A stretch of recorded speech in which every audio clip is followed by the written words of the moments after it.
yang mana kita akan ulang dari materi-materi yang sudah saya share, yaitu sampai pada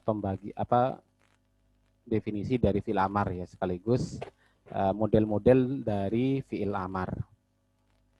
Jadi tujuan review ini adalah mengulang kembali ya, sehingga nanti apa yang belum dipahami silakan bisa ditanyakan. Kemudian di sini nanti di akhir ada sedikit latihan ringan, Pak, sesuai dengan materi yang sudah kita pelajari. Jadi walaupun ada yang sudah bisa misalnya menebak i'rabnya, kemudian bisa membaca kalimatnya, akan tetapi silakan sabar dulu ya, sabar dulu karena kita akan bertahap ya, kita akan bertahap sesuai dengan materinya seperti itu. Hal ini saya khawatirkan takut ada yang memang benar-benar pemula karena kita akan samakan dulu latihannya dan mungkin agar lebih barokahnya pertemuan ini kita buka dengan pembacaan Fatihah. Mudah-mudahan tidak ada kendala sampai selesai nanti. Al-Fatihah. Bismillahirrahmanirrahim. Alhamdulillahirabbil alamin arrahmanirrahim maliki yaumiddin. Iyyaka na'budu wa iyyaka nasta'in. Ihdinas siratal mustaqim. Siratal ladzina an'amta 'alaihim ghairil maghdubi 'alaihim waladdallin. Amin. Baik, mungkin kita akan masuk pada materi pertama, yaitu seputar ilmu nahu. Sedikit saya review ulang. Ya, silakan. Ya, Pak Suki, sudah masuk. Perlu saya sampaikan kembali bahwa sumber Islam, yaitu kita tahu semua, yaitu Al-Quran dan hadis, kemudian yang mana keduanya adalah berbentuk bahasa Arab, sehingga sangat penting kita mempelajari tentang ilmu nahu dan ilmu sorof tentunya, karena ini merupakan dasar dari mempelajari kaidah-kaidah yang terdapat dalam bahasa Arab. Kemudian dalam ilmu nahu, ya, itu yang akan menjadi fokus kita itu adalah perubahan dari akhir kalimat, ya Pak ya. Jadi perubahan akhir kalimat itu saja. Nah, jadi sebelum mengetahui perubahan akhir kalimat tersebut, maka tentunya kita harus mengenal kalimat itu sendiri. Ini rukun atau sesuatu yang wajib, kerangka wajib yang harus kita ketahui, yaitu kalimat. Kemudian setelah bisa menebak kalimat, maka kita coba melangkah pada berikutnya, yaitu mengenal akhir kalimat. Kemudian tentunya apa itu akhir kalimat? Kalimat itu ya dalam bahasa kita adalah sebuah kata lah. Jadi kalau dalam bahasa Arab itu namanya kalimah ya. Tapi kalau saya lebih sering mengucapkan dengan kalimat seperti itu. Ya ada yang bilang kalimah seperti itu kan. Apa itu kalimat? Kalimat itu adalah kata dalam bahasa Indonesia. Kemudian apa itu akhir kalimat? Yaitu tentunya adalah harkat terakhir. Jadi tugas ilmu nahwu itu sebenarnya satu saja, yaitu menentukan harkat terakhir dari sebuah kalimat. Maka dari itu, kalau kita contohkan misalnya, tugas dari ilmu nahwu itu adalah menentukan dari alhamdu, kemudian kenapa dibaca du, apakah boleh dibaca da atau di. Jadi tugasnya hanya ini. Kemudian adapun selain harkat terakhir kalimat, ya tentunya itu adalah urusan ilmu sorof. Ilmu sorof, dan itu bisa mengandalkan kamus, kemudian mengandalkan kaidah-kaidah yang terdapat dalam ilmu sorof. Sehingga sepintas memang lebih mudah nahu karena urusannya cuma harkat terakhir dari kalimat. Namun untuk menentukan harkat terakhir kalimat itu nahu butuh banyak, Pak, butuh banyak bahan. Mulai dari kalimat apa, kemudian modelnya model apa, kemudian tanda i'rabnya menggunakan apa, kemudian di sana i'rabnya apa. Jadi ada 4 komponen ini yang harus kita benar-benar tahu, sehingga untuk menentukan apakah du, da, dan di itu butuh proses. Nah, itulah ilmu nahwu. Sekali lagi, ini sepintas ini mudah kalau dalam ilmu nahwu karena hanya mengurus harkat terakhir dari sebuah kalimat. Sedangkan ilmu sorof ini kan apakah alham, apa ilham, apa ulham atau ilhim misalnya. Ini ilmu sorof tugasnya. Namun ilmu sorof itu cukup mengandalkan yang namanya kamus.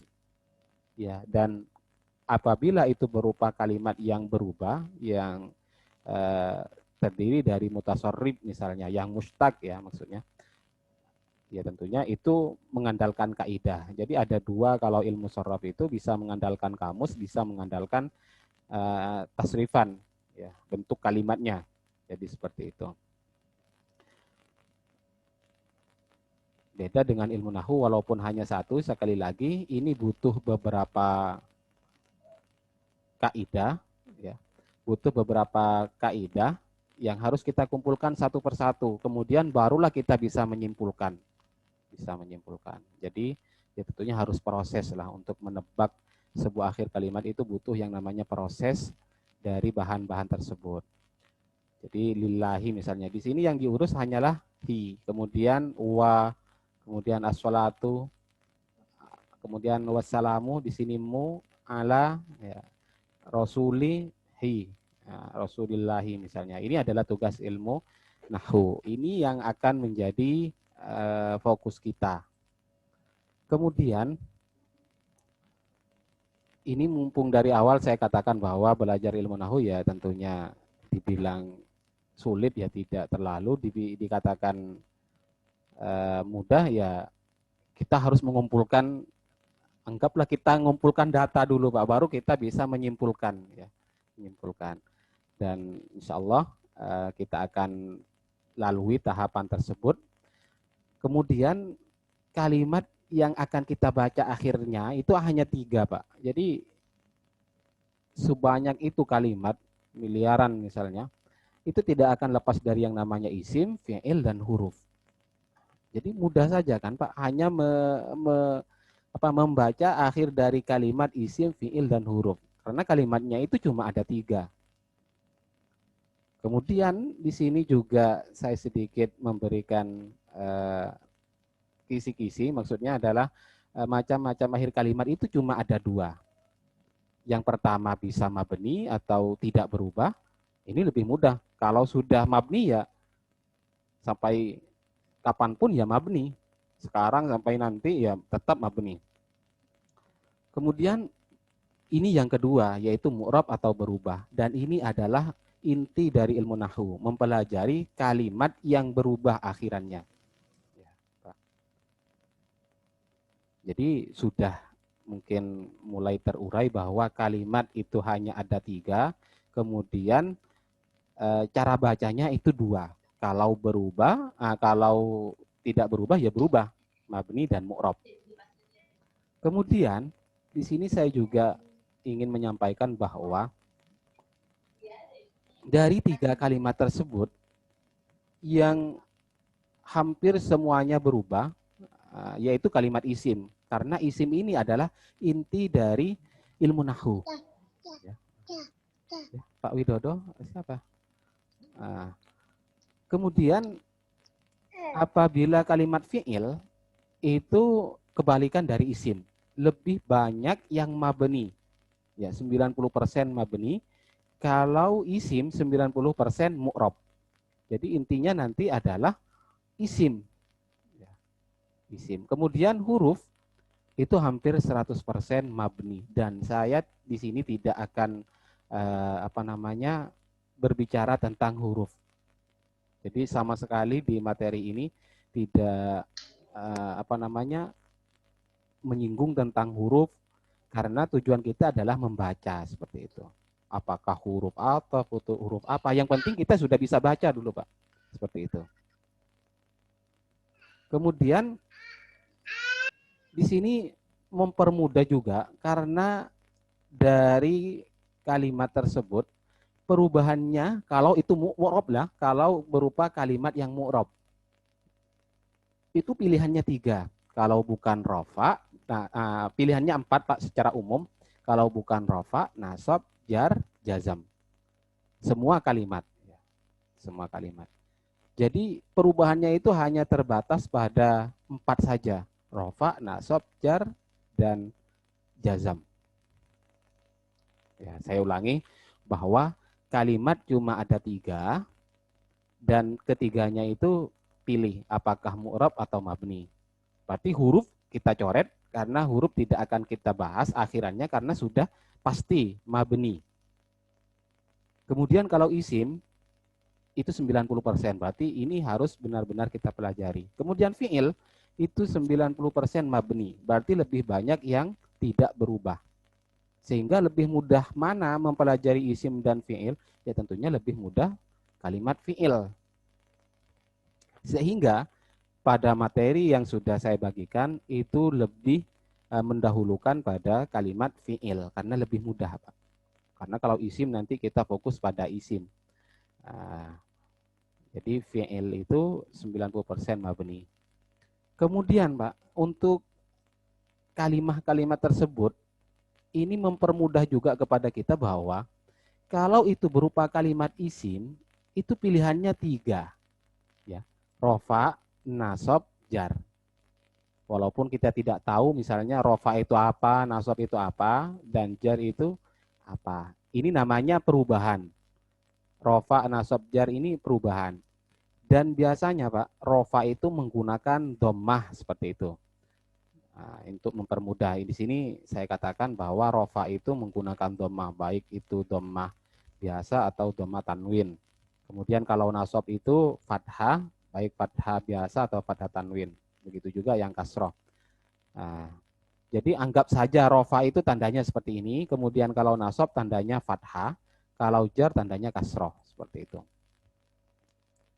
Berarti ketika menemukan kalimat isim, ya sampean baca seperti halnya tadi. Ini kalimat isim misalnya. Alhamdulillah. Jadi pilihannya itu sampean antara 3 saja. Kalau tidak alhamdulillah, ya alhamdi, alhamdah. Selesai. Nah, cuma kita akan ditanya tentang alasan. Kenapa seperti itu? Kemudian kenapa menggunakan dhamma?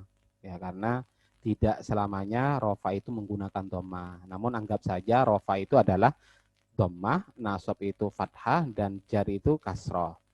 Kemudian kalau huruf itu tidak ada, Pak. Jadi kalau isim pilihannya kalau bukan rofa, nasab, jar.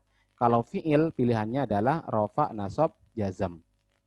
Jadi kalau ada kata yadribu misalnya. Jadi sampean di sini pilihannya apakah yadribu, yadribi, dan yadrib.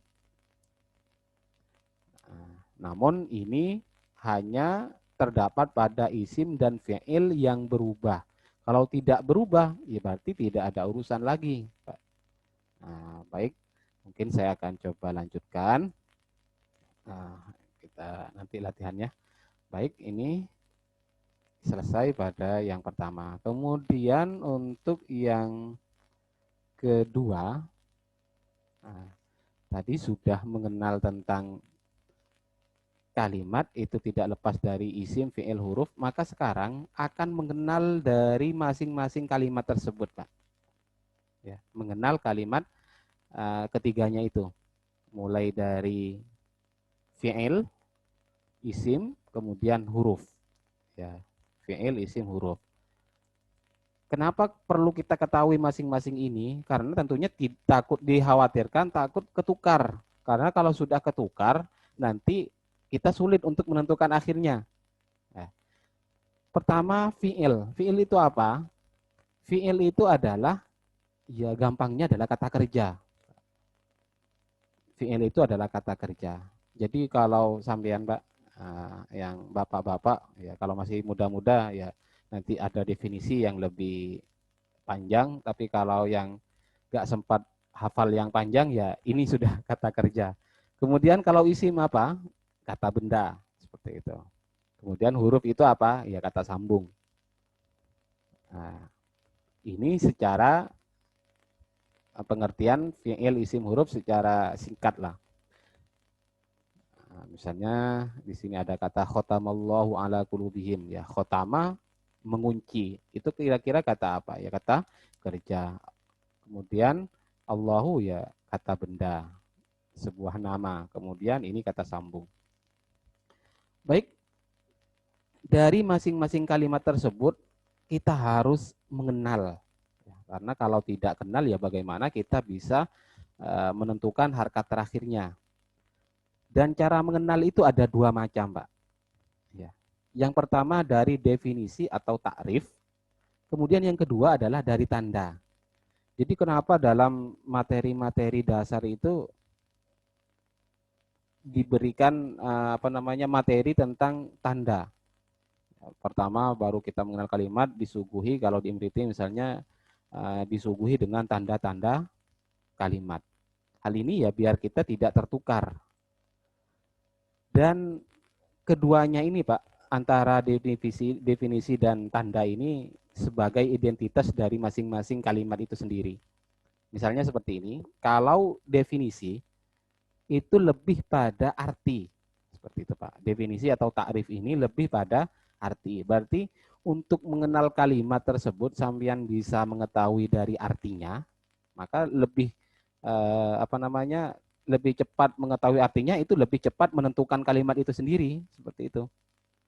Namun kalau itu memang tidak bisa, apakah itu wajib mengetahui setiap lafaz itu diketahui artinya untuk bisa membaca akhirnya? Ya tidak, Pak. Maka di sini ya bersinergi, artinya saling membutuhkan. Kalau kita tidak bisa mendeteksi dari maknanya, nah, maka kita deteksi dari tandanya. Seperti itu. Tanda itu apa? Tanda itu berkaitan dengan lafadz, ya Pak ya.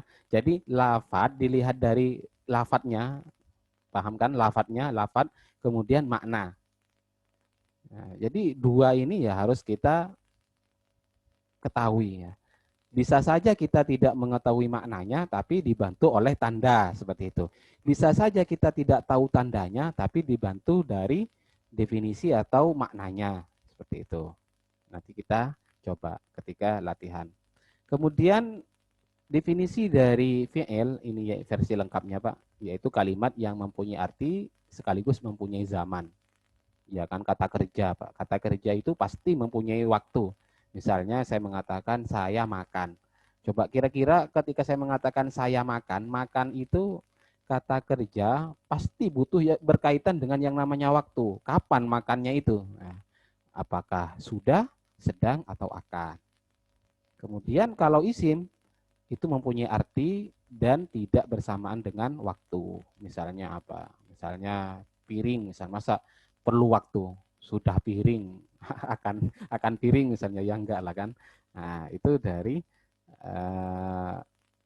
definisi sesuai dengan takrif ya. Ini sebenarnya definisi-definisi dari kitab-kitab jurniyah ya. Madalla ala hadasin muktaronan ya, ada yang muktaronan dizamanin, ada yang enggak. Ya sudah. Kemudian huruf, kalau huruf itu tidak ada tandanya Pak ya. Karena kalimat huruf itu definisinya maksudnya kalimat yang mempunyai arti apabila digabungkan dengan kalimat lain. Jadi kalau ada min itu akan mempunyai makna dari kalau itu digabungkan. Minal masjidi, dari masjid. Coba kira-kira kalau min sendiri kira-kira mempunyai makna tidak? Min. Tapi kalau di kamus ditulis Pak, min dari. Tapi itu sebenarnya mempunyai makna dari itu kalau sudah digabung. Ya. Dan huruf ini tidak mungkinlah sendirian. Pasti bersamaan dengan kalimat lain. Kemudian itu dari definisi. Sekarang ciri-ciri dari segi makna. Ya. Kalau fi'il maknanya apa, isim itu maknanya apa? Lah, dari segi makna ya ini bahwa ciri-ciri dari fi'il tersebut itu mempunyai arti dan tempat dan waktu dan zaman waktu. Jadi kalau pantas diberi waktu itu fi'il, kemudian kalau pantas diberi apa tidak pantas diberi waktu ya namanya isim. Kemudian kalau huruf ya ialah butuh pada kalimat lain. Contohnya fatahah, membuka. Membuka itu butuh waktu tidak? Ya butuh. Kemudian kalau Zaidun misalnya Zaid atau nama orang itu tidak butuh pada waktu. Kemudian fi misalnya di dalam ya, nah, itu tentunya tidak akan sempurna kalau tidak ada kalimat setelahnya. Kemudian ciri-ciri kalimat fi'il ya. Ciri-ciri dari kalimat fi'il. Ciri-ciri dari kalimat fi'il ini dari segi lafad, Pak. Jadi sekali lagi ini dari segi lafad. Tanpa mengetahui maknanya, kalau sudah ada kod, ada sin, ada saufa, tak taknis, tak fa'il, nun taukid, dan seterusnya ini, maka dipastikan itu adalah kalimat fi'il. Tahu atau tidak maknanya, pasti itu fi'il. Seperti itu. Mungkin ini secara singkat saja. Kod, sin, saufa, tak taknis, tak fa'il, nun taukid, nun jamak niswah, kemudian ya mufrad muannas muhatabah. Jadi kalau sudah dimasuki ini loh, berarti ini harus adakah dalam setiap fi'il misalnya? Ya tentunya tidak, Pak. Tidak wajib harus bersamaan dengan ini. Ini hanyalah ciri-ciri seperti itu. Sehingga jangan sampai ditanyakan misalnya apakah wajib pakai ini? Ya tidak. Di sini yang dimaksud itu dimasuki kod sin saufa itu bisa maksudnya, bukan wajib bersamaan dengan itu. Misalnya ada kolah. Kolah kenapa dikatakan kalimat fi'il dari segi lafad? Ya karena kolah itu bisa diberi taknis misalnya dikatakan kolat. Bisa dimasuki kod kolat. Seperti itu. Kod kolah. Ya Pak, paham?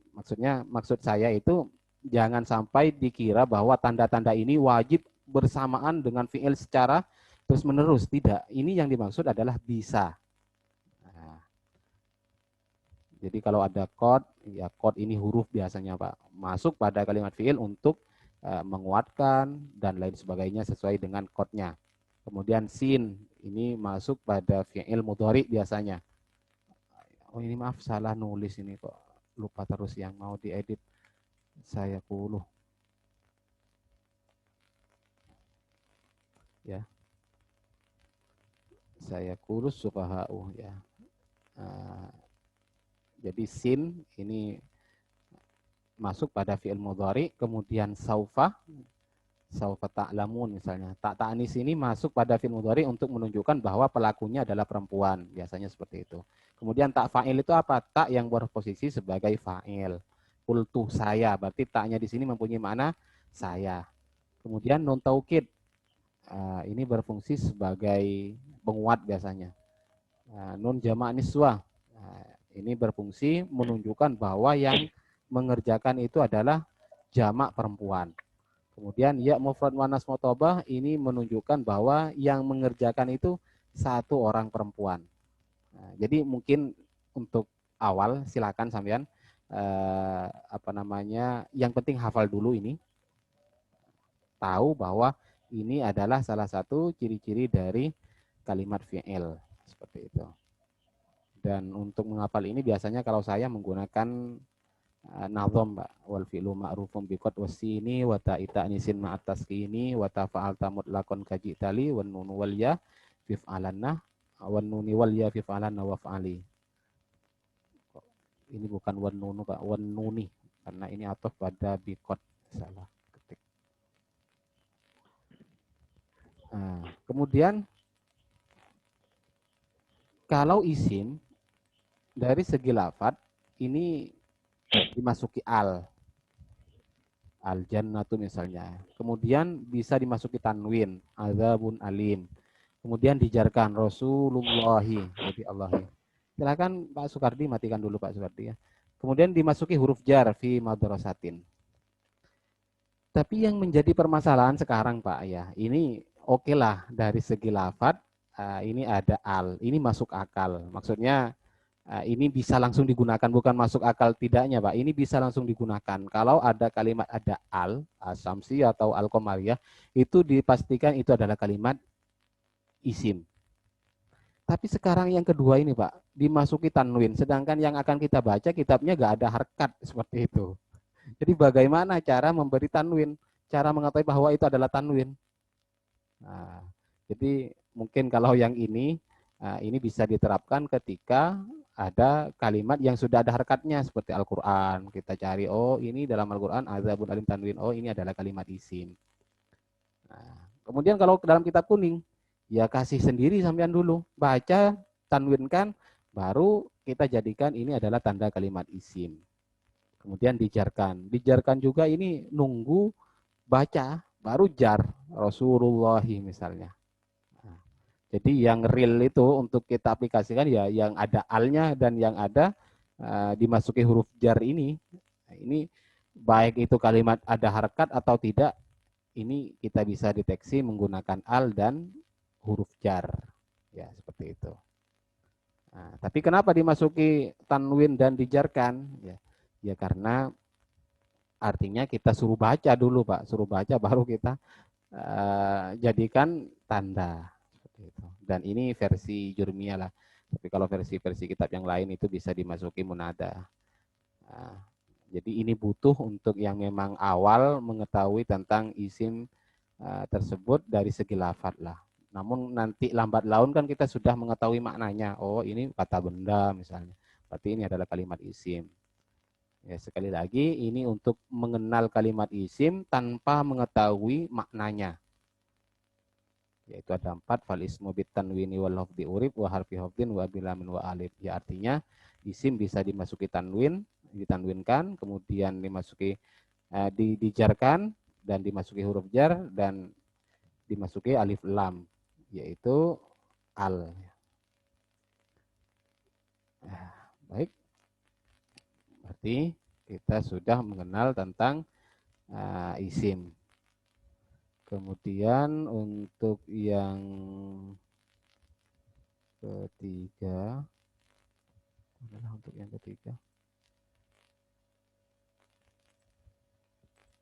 tunggu Pak sebentar. Yang ketiga, yang kedua,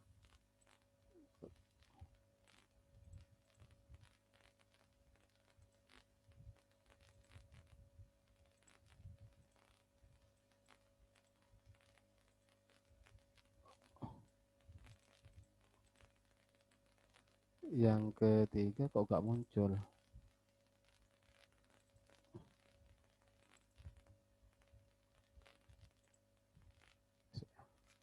Baik.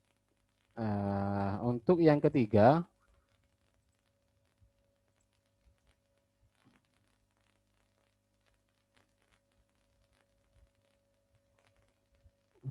padahal sudah disiapkan tadi kok hilang terus.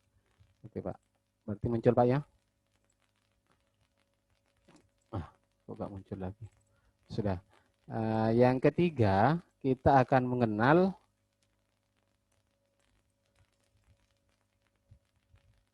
macam-macam fi'il. Jadi secara keseluruhan kalimat kita sudah kenal dari segi lafad, kemudian dari segi makna. Ya ingat kalau kalimat isim berarti tandanya adalah segi makna mempunyai makna kata benda, sedangkan kalau fi'il kata kerja.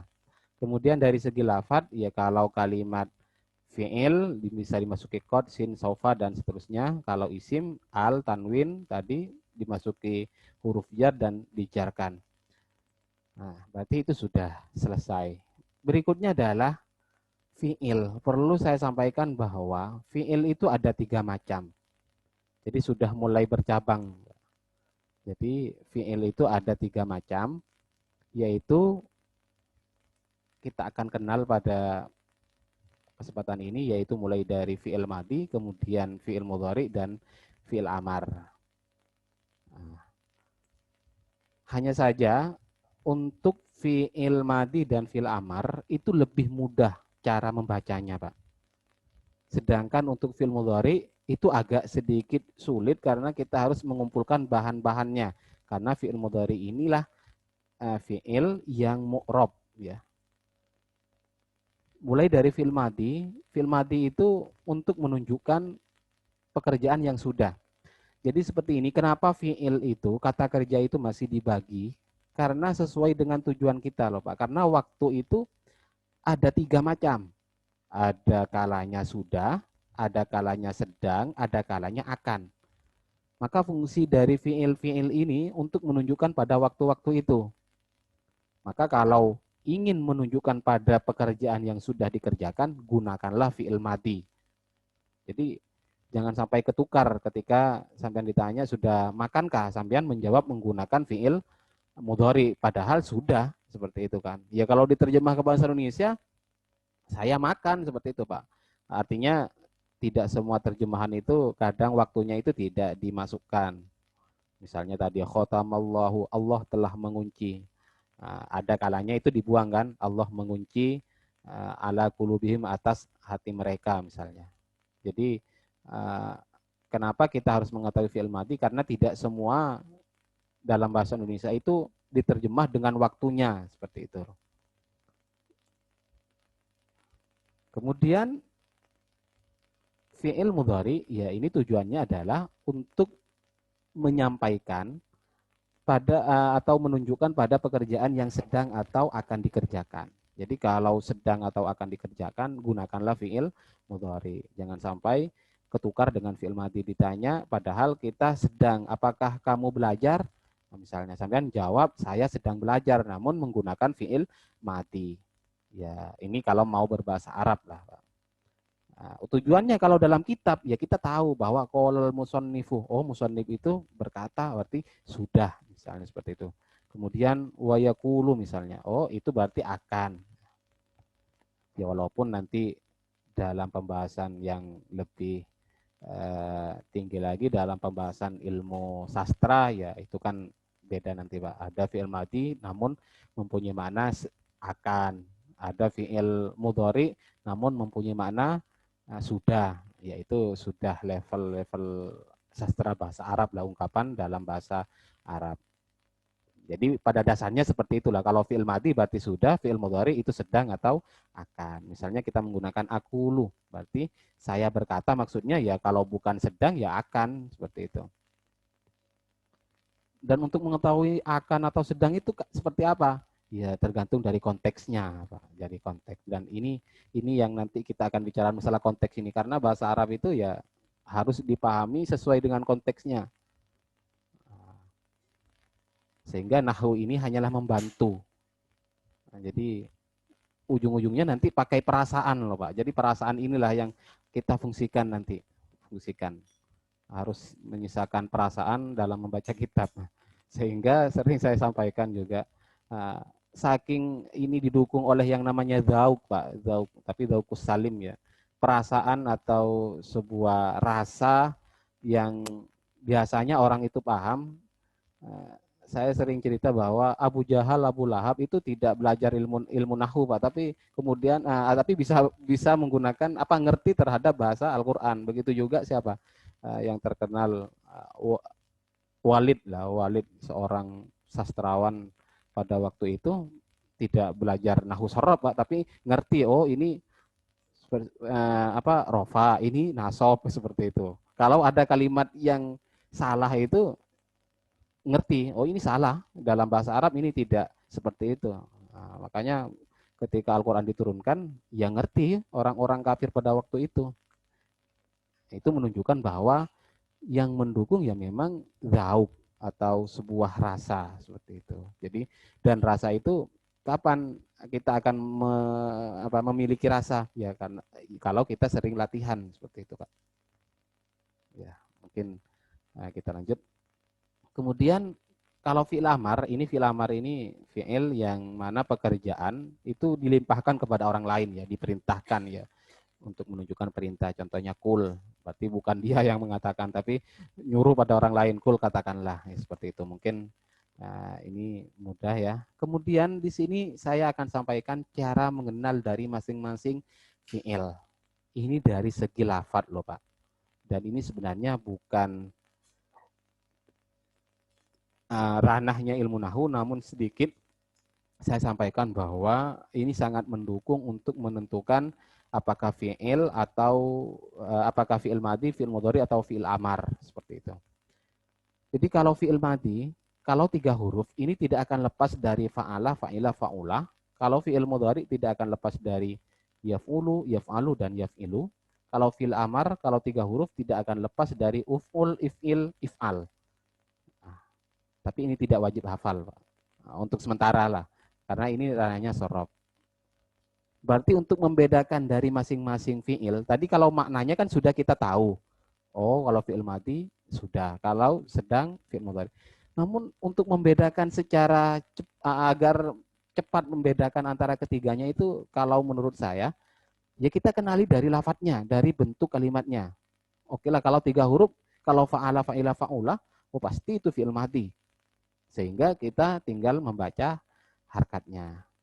Tapi kalau fi'il, sekali lagi kalau kita sudah hafal wazannya itu Pak, ya sebenarnya tidak ada urusan lah, tidak ada apa namanya, tidak seperti halnya isim, tidak sesulit isim karena harus mengumpulkan. Kalau fi'il itu hafal wazannya, maka cukup sebenarnya. Makanya kalau ilmu sorof tidak saya review, silakan pelan-pelan hafalkan Pak wazan-wazannya dan jangan hafalkan fi'il madinya saja, tapi langsung saja dari 3 huruf misalnya fa'ala, yaf'ulu, fa'lan. Sekalian sama masdarnya. Lebih baik kita hafal duluan, kemudian tahu prosesnya. Seperti itu. Daripada kita tahu prosesnya ternyata tidak hafal. Itu kalau ilmu sorof lah. Kalau ilmu sorof. Tapi kalau nahu, sekali lagi ini lebih pada proses. Lebih pada proses. Ya. Kemudian secara keseluruhan ini Pak, fi'il madi itu ya kalau 3 huruf tadi fa'ala, fa'ila, fa'ula. Kemudian kalau 4 huruf af'ala, fa'ala, fa'ala, fa'lala. Jadi kalau sudah ikut wazan-wazan ini dapat dipastikan ini adalah fi'il madi. Kemudian kalau 5 huruf if'allah, tafa'ala, tafa'ala, imfa'ala, ifta'ala, tafa'lala. Ini sudah saya kumpulkan semua. Kalau 6 huruf istaf'ala, if'aw'ala, if'awwala, if'anla, if'anlala, if'alah. If'anlala, if'alala, if'anlala. Jadi ini wazan-wazan secara keseluruhan yang saya kumpulkan. Maka kalau fi'il madinya seperti ini ya kita lihat fi'il mudhari'nya. Oh, berarti kalau 3 huruf yaf'ulu, yaf'ilu, dan yaf'alu.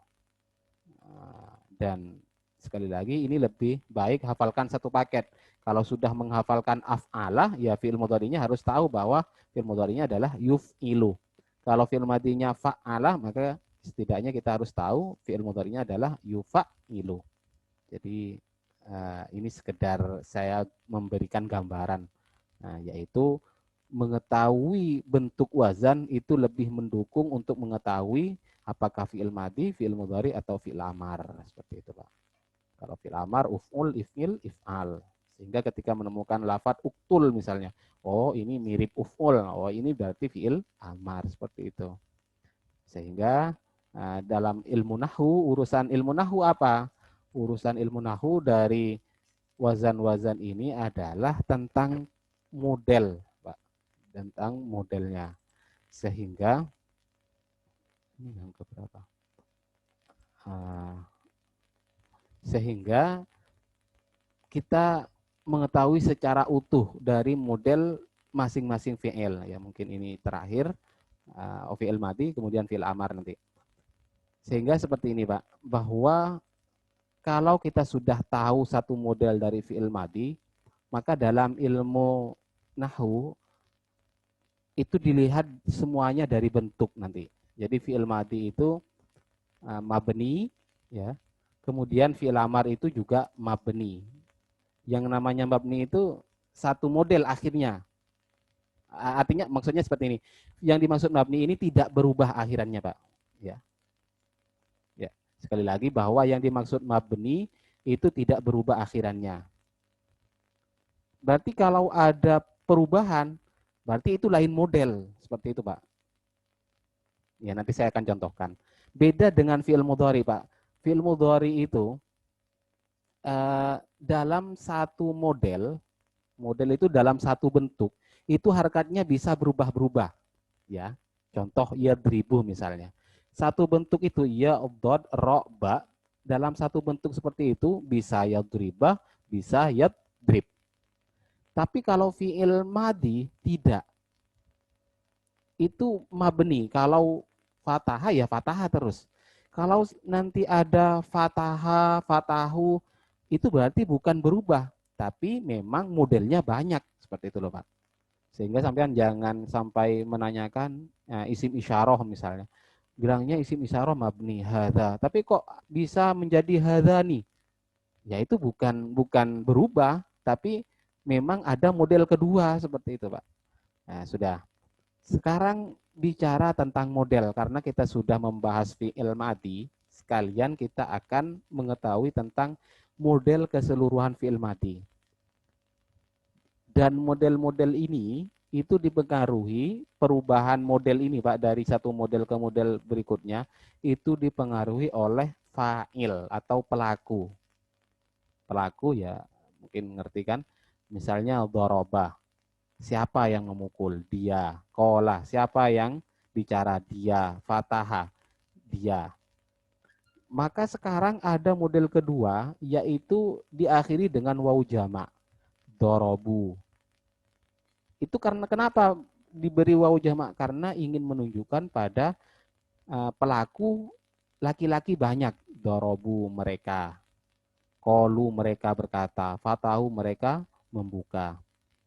Begitu juga ketika menunjukkan kamu, sehingga modelnya di sini kalau kita perhatikan huruf ba-nya di sini sukun, huruf lamnya sukun. Ini yang dimaksud dengan akhir kalimatnya, bukan taknya ini bukan, Pak.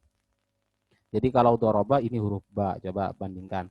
Yang pertama fathah, ini ya yang doroba fathah huruf ba-nya. Kemudian yang model kedua ini dhammah dan yang terakhir ini sukun huruf ba-nya. Sehingga mabninya fi'il madi atau lebih saya kalau di sini lebih mengistilahkan dengan model yang dimaksud itu adalah mabni ya. Model mabni fi'il madi atau harkat terakhir dari fi'il madi itu ada 3 macam. Kalau bukan fathah, sukun dan dhammah ya. Fathah, dhammah, sukun sama terserah meskipun nggak berurutan. Ya sudah. Pertanyaannya sekarang, kapan fi'il madi itu fathah, kapan fi'il madi mabni dhamma, dan kapan fi'il madi mabni sukun? Nah, jawabannya itu ada di sini, Pak. Nanti, Pak, dari bentuk fi'il madi, dilihat dari pelakunya akan ada 14 macam. Ya, akan ada 14 macam. Apa saja? Dua, ini ya, coba perhatikan, tiga, yang tiga, ini menunjukkan pada laki-laki. Dia, dia laki-laki. Berarti dia satu, kalau fa'ala, kalau ada alifnya ini berarti dia dua, fa'alu, dia, atau mereka, dia banyak. Fa'alat, fa'alata, fa'allah, ini model kedua, maksudnya ini pelakunya ini perempuan, dia perempuan. Jadi silakan bisa dibaca di sini. Dia perempuan. Fa'alta, fa'altuma, fa'altum, fa'alti, fa'altuma, fa'altuna, fa'altu, fa'alna. Nah, jadi kalau dari fa'alta, fa'altuma, fa'altum ini sudah menunjukkan pada kamu. Ya, seperti itu. Kalau fa'alti, fa'altuma, fa'altuna berarti menunjukkan pada kamu, tapi perempuan. Ini laki-laki perempuan. Jadi intinya dari fi'il madi yang 14 ini 3 untuk 6 Pak, 6 maksudnya 6 untuk dia, 6 untuk kamu, dan 2 untuk saya sendirian atau saya bersama orang lain, yaitu biasa dikenal dengan kami. Nahnu ya. Ya, mungkin ini yang perlu kita cermati bahwa tidak akan lepas dari model ini, Pak. Dan ilmu nahwu kemudian memberi penjelasan bahwa dari 14 macam itu harkat terakhirnya itu dibagi 3. Yang pertama dhamma, ya. Nah, yang pertama adalah fathah, ya fathah dulu, fathah.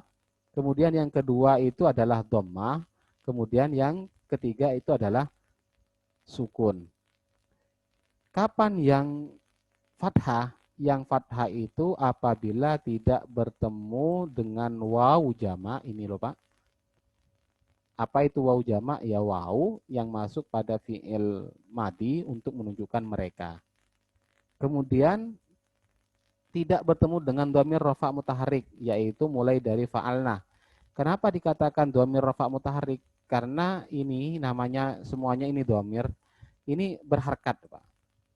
Beda dengan yang di depan. Coba fa'ala. Nah, di sini ada dhamir alif. Namun tidak berharkat karena di sini sukun. Nah, maka tidak termasuk dhamir rafa mutaharrik. Kemudian tidak bertemu dengan waw jama ya. Nah, ini juga fa'alat, ini taknya bukan dhamir. Jadi lamnya tetap dibaca fathah. Ya, seperti itu. Jadi ini hanyalah kaidah yang mengatakan bahwa akhir dari fi'il madhi itu ada 3 macam. Kalau bukan fathah, dhammah, sukun. Ya, kalau kita cocokkan dengan maknanya itu lebih mudah, Pak. Kapan mabni fathah? Ya tadi jawabannya kalau tidak bertemu dengan dhamir rafa mutaharrik dan waw jama'. Namun dari segi makna, kapan fi'il madhi itu fathah? Kalau fa'ilnya itu dia satu laki-laki, dia dua laki-laki, dia satu perempuan, dan dia dua perempuan. Selain itu, maka tidak boleh fathah. Kemudian kapan dhammah? Satu saja, kalau fa'ilnya atau yang mengerjakan mereka. Kapan mabni sukun? Yaitu mulai dari mereka perempuan, dan kamu semuanya sampai saya dan kami itu mabni sukun akhirannya. Itu kalau kita lihat dari segi makna. Karena apa namanya, perlu kita ketahui juga karena untuk lebih memudahkan memberi harkat terakhir nanti. Namun apa namanya, nanti kita coba ketika praktik itu, kalau memang fa'ilnya nanti ini ada nun, ada ta, ada tak seperti ini, berarti dia mabni sukun seperti itu. Ya, mungkin itu. Kemudian ini yang terakhir yaitu fi'il amar, Pak. Yaitu fi'il amar. Nah, yang terakhir itu adalah fi'il amar, bahwa model akhir fi'il amar itu sama dengan fi'il madi, yaitu ada 3 macam, 3 model. Kalau bukan mabni sukun, jadi fi'il amar itu mabni sukun, bisa membuang huruf ilat, bisa membuang non, huruf non. Namun kita harus tahu alasannya kapan mabni sukun, yaitu kalau dia itu Pak, mabni sukun kalau dia berupa fi'il sahih akhir dan tidak bertemu dengan alif tasniyah, waw jama' dan ya mufrad muannas muhatabah. Contohnya misalnya adalah di sini ya idrib, misalnya idrib. Jadi di sini yang merah berarti di sini sukun. Coba perhatikan huruf ba-nya, idrib. Berarti kalau di akhir fi'il amar tersebut dia berupa huruf sahih, yaitu huruf yang bukan berupa huruf ilat, maka sukun.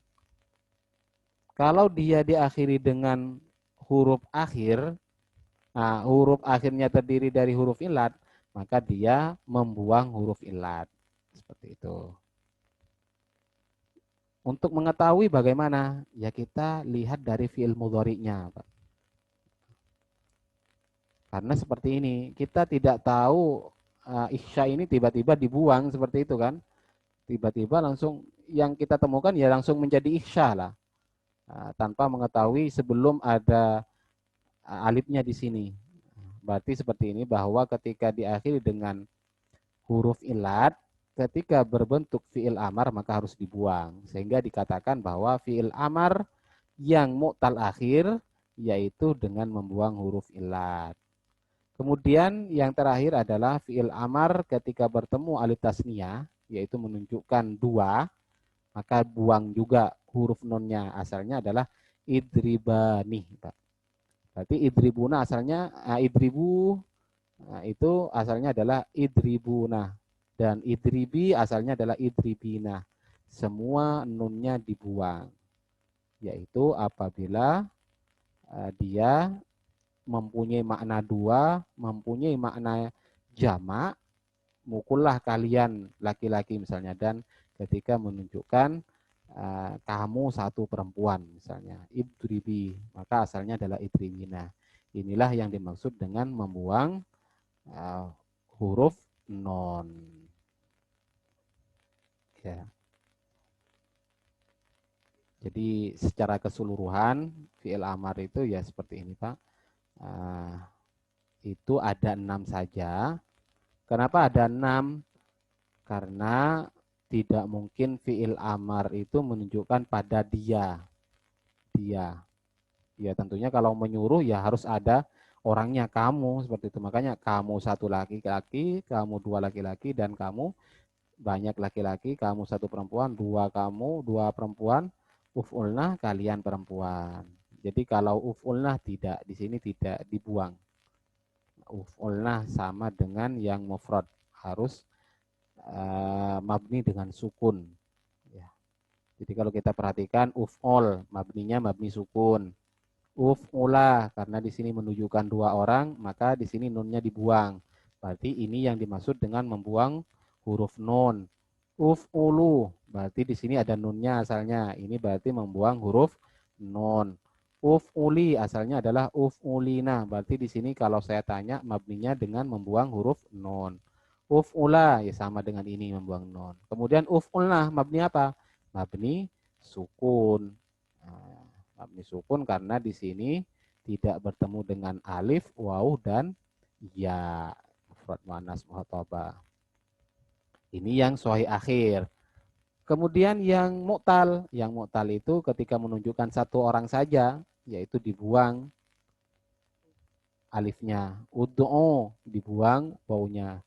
Jadi yang hijau ini yang dimaksud dengan membuang huruf illat. Tapi ketika tasniyah, jama, nah, maka di sana membuang huruf nun, bukan membuang huruf ilat. Nggak boleh dibaca ihsya, ya-nya dibuang juga, ya selesai Pak. Kalau ini kan dibuang kan ketika satu orang yang diperintahkan, kamu satu orang. Nah, tapi kalau dua orang jangan dibuang juga, nanti ya habis seperti itu. Jadi mungkin inilah tentang bentuk-bentuk dari kalimat fi'il, yaitu fi'il madhi dan fi'il mudhari dan fi'il amar. Sedangkan fi'il mudhari insyaallah kita akan lanjut pada malam Selasa. Jadi sementara seperti ini Pak, silakan kalau memang ada yang ditanyakan karena ini sekedar review. Ya, silakan bisa dinyalakan dan kita akan diskusi, dan kalau ada yang belum dimengerti nanti saya akan coba jelaskan. Silakan Pak. Ya, silakan. Tapi secara bergantian Pak ya, secara bergantian. Ya. Ya. Anunya sampean nggak jelas headsetnya, bunyi apa? Allah. Belum. Bunyi.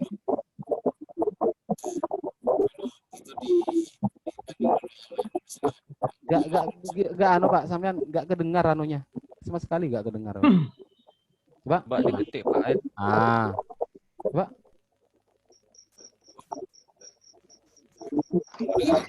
Enggak. Ya kan ya Pak ya. Pak Aid nggak kedengeran kan?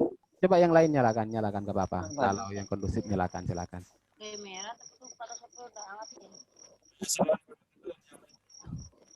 Buat siapa nih? Yang mau bertanya silakan nyalakan, tapi kalau nggak mau bertanya ya nggak apa-apa, anunya dulu.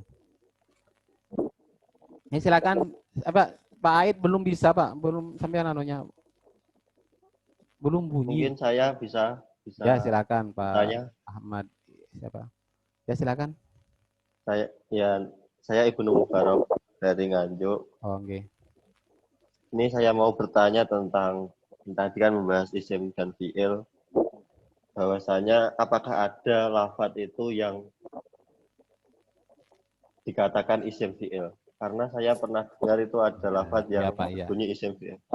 Ya. Nantilah sebenarnya. Ya, saya lupa seperti ini. Adakah dari itu? Ya ada. Apakah kalimat itu hanya terbatas pada 3? Ya pada hakikatnya ada 3 aja. Karena isim fi'il itu adalah kalimat jadi-jadian lah. Kenapa dikatakan kalimat jadi-jadian? Karena tidak sempurna. Dan itu jarang. Kenapa saya tidak masukkan di sini? Karena itu jarang sekali. Paling contohnya adalah amin, ya kan? Kemudian soh, apalagi. Kemudian apa namanya, alaika, itu juga yang berupa isim fi'il. Apa isim fi'il itu? Dia dari segi makna berupa fi'il, dari segi lafadz berupa isim, sehingga dikatakan fi'il.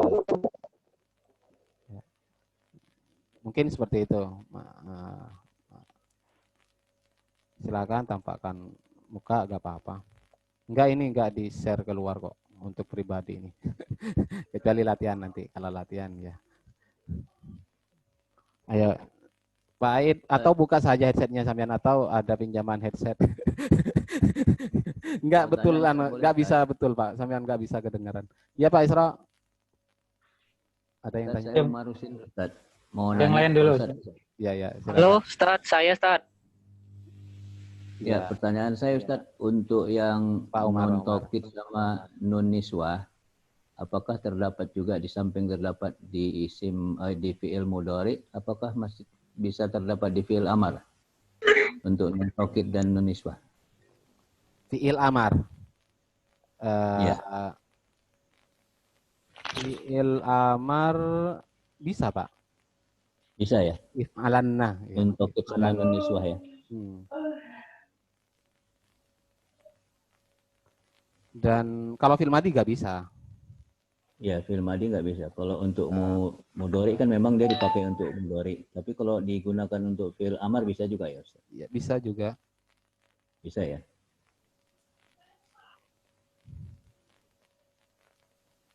Tapi seperti ini. Kenapa? Yang nun taukidnya atau nun niswahnya Ustaz? Kalau nun niswah, ya nggak bisa kalau nun niswah Pak. Uf'ul, ufula, ufulu. Ayo coba uf'ul, ufula, ufulu, ufuli, uf'ula, uf'ulna. Ya, coba nun niswah. Nah. Ya ada Pak. Ini namanya nun niswah ya? Juga. Tapi kenapa tidak disorot dalam masalah fi'il amar?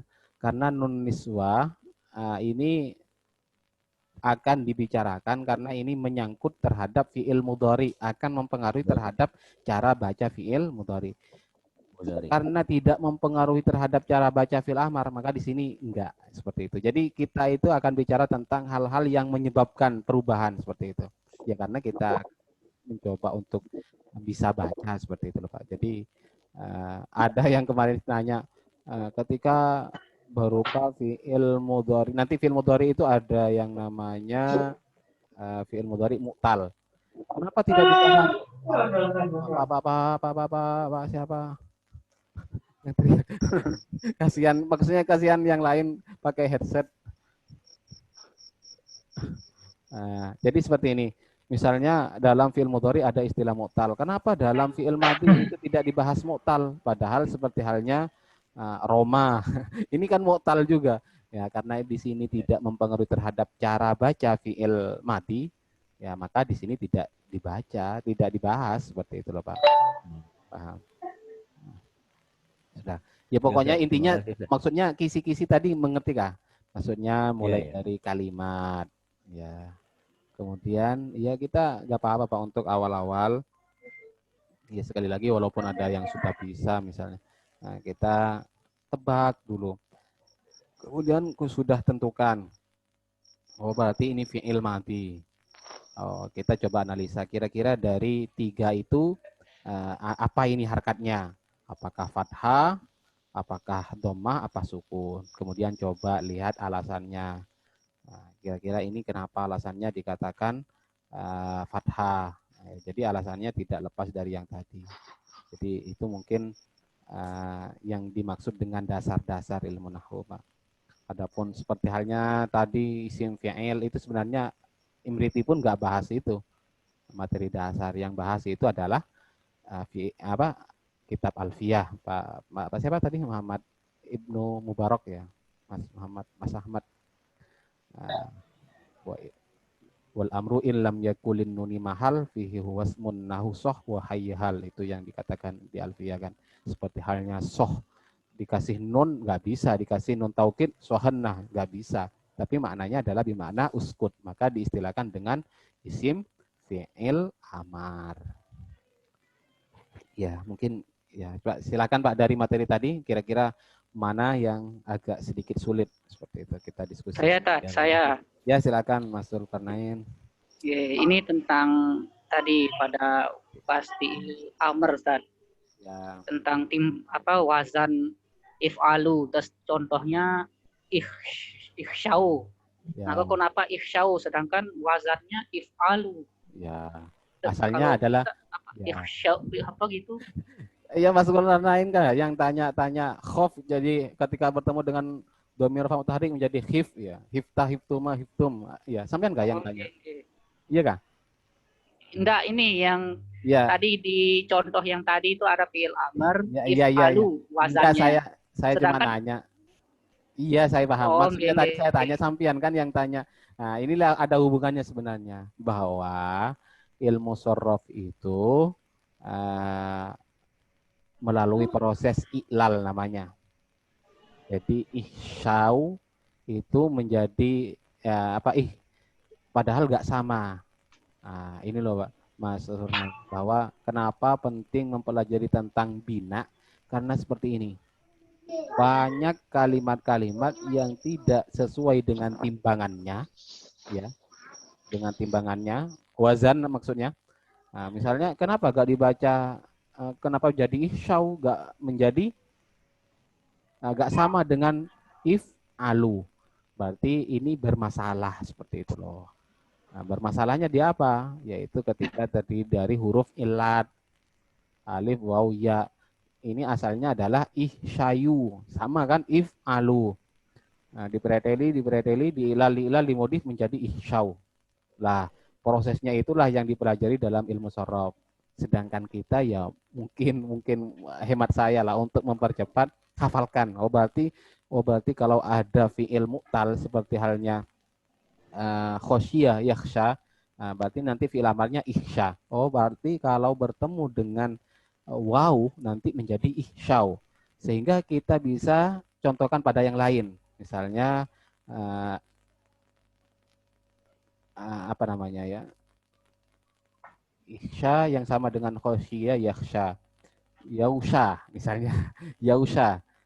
Berarti ketika bertemu dengan waw jamak berarti menjadi iusyau. Seperti itu.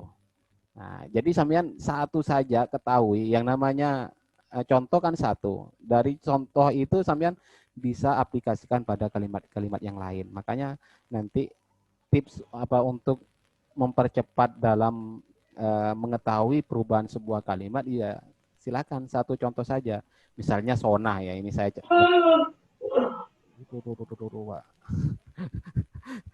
misalnya sonah, ini kok gak sama dengan wazannya fa'ala. Nah, jadi inilah yang dinamakan dengan penyakit. Berarti otomatis kita harus cari masalahnya apa. Nah, ini ternyata masalahnya adalah karena ada waw, kemudian diganti. Sehingga yang sama dengan sonah itu apa saja? Oh, kola. Berarti itu awalnya ada waw. Jadi nanti kalau sudah hafal sonah, cobalah ke kola. Sona yasunu saunan kola yakulu kaulan. Oh sudah bisa. Coba pada soma. Soma yasumu sauman wa masoman dan seterusnya. Jadi itu lebih mempercepat ya. Hafalkan satu dari masing-masing bentuk. Mulai dari yang 3 huruf, yang ajwaf, yang mu'tal. Dan insya Allah saya akan review nanti ketika akhir dari materi ilmu nahwu. Seperti itu loh. Ya sekali lagi jawaban saya itu ya kena modif Mas Zulkarnain, kena iklal lah, sehingga kadang sampean heran ada yang ada roh ayo sampean ini bahkan satu huruf saja dari irai menjadi roh malah tambah aneh kan, kok bisa menjadi roh ya. Bagaimana tuh? Ya yang namanya orang Arab Pak. Jadi ngapalin kaidah ilal Pak Kiai ya? Hah? Berarti mesti ngapalin kaidatul ilalnya dong. Kalau menurut saya Pak, kaidah itu prosesnya kan. Ya. Nanti terbiasa Pak Kiai ya? Kalau mau menerapkan, ya tinggal hafalkan seperti itu. Oh kira-kira yang sama dengan roh, irai, fi'il madinya apa? ro'a, ro'a ya ru'yatan. Nah, kalau berarti yang sama dengan ro'a apa? Nah, seperti ki itu Pak Kiai ya? Ki, wako ya ki, wikoyatan. Itu menjadi satu saja. Jadi sampean mau protes ke siapa juga gak bisa kok. Jadi samian itu Pak ya? Bisa hilang semuanya. Simai Pak Kiai itu ya? Enggak kiasi nih Pak, kiasi. Ini proses ilal saja sih. Oh gitu. Tapi kok bisa seperti itu ya, orang Arab loh Pak. Orang Arab itu gak mau yang berat-berat lah, yang berat-berat. Ya kalau kita bahasa Indonesia kenapa gak bilang iuki saja, kan mudah. Bilang orang Arab itu nanti kan ujung-ujungnya adalah isikol karena berat. Yang penting dibimbing Pak Kiai. Karena kadang kita ukurannya adalah kita sendiri, masa baca iuki saja berat. Ya orang Arab Pak, makanannya roti, kita kan makannya sembarang, jagung masuk, makannya. Nanti karo roti. Jadi kan orang Arab itu gak mau yang kasar-kasar kan, karena juga kita orang Indonesia apa saja masuk, sehingga baca apa saja ya gak agak sulitnya. Jadi kalau sampean tanya, kok kenapa gak baca Uki saja? Sedangkan alasannya ya karena sulit atau apa seperti itu. Ya, ya mungkin itu. Sama Pak Kiai ya.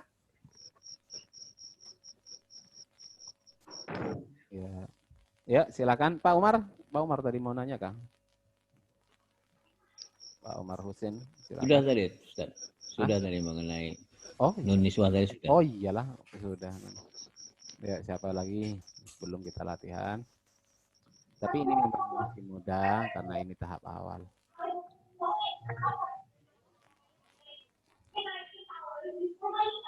Latihan aja Pak Kiai biar dapat banyak. Iya Pak, ya. Latihan. Tapi latihannya ini terbatas Pak ya. Latihannya. Gak apa-apa Pak Kiai, yang penting dengerin. Ya, maksudnya enggak, ini mudah latihannya maksudnya. Amin. Saya tidak akan tanya. Coba Pak, siapa? Mohon untuk di silent dulu. Pak Umar semangat nih kelihatannya nih. Ya. 20 masa kalah nih muda. Ayo semangat. Alhamdulillah nih Pak Rizkon. Gitu ya. Semangat. Mumpung ada Pak Kiai nih ngajarin. Ya, silakan ya, coba ini mudah saja, ini sudah saya kasih kan. Nah, karena memang sesuai dengan tahapannya. Aduh, kemana sudah? Pak. Soalnya banyak kan slide-nya, jadi slide mana lah? Aduh, tunggu Pak sebentar Pak ya. Oh inilah. Oh ternyata ketumpang, ketindih. Ketumpang sama Madura kayaknya. Iya kah Pak? Tertumpang. Tumpang bahasa Indonesia Betawi juga Pak.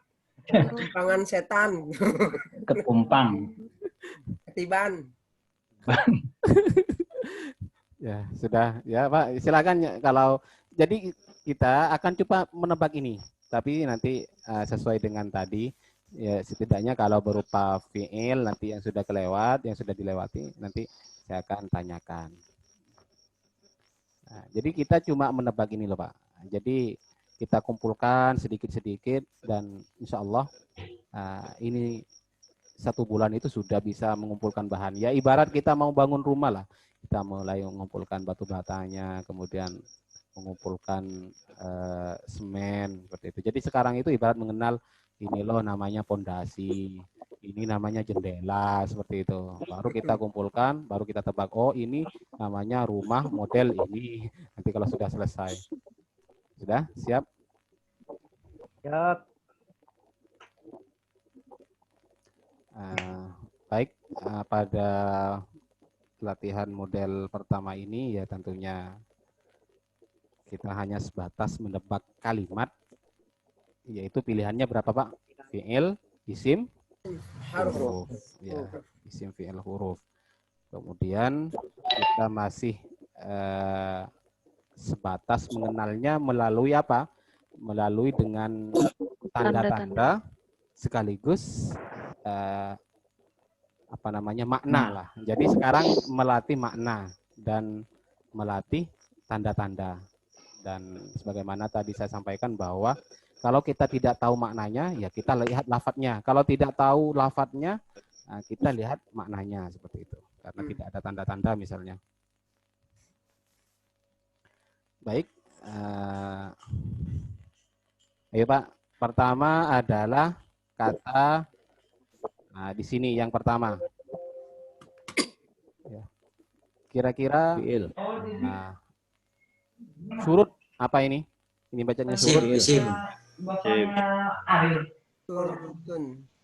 Ini surut. Syarat. Ya. Oh, syarat. Ini Pak, saya mau tanya. Pak, coba silakan untuk yang ada tamu dulu, silent dulu. Biar lebih fokus dalam teman-teman yang lain. Oh, Pak Isro kah? Ya. Ya, Dan saya keluarga, Ustaz. Oh iyalah Pak, iya Pak. Ya. Jadi kita mengenal kira-kira kalimat isim dari mana ini Pak? Sampean mengetahui ini adalah kalimat isim. Dari harokat. Dari maknanya. Harokat. Harokatnya Dari maknanya Pak. coba. Dari maknanya.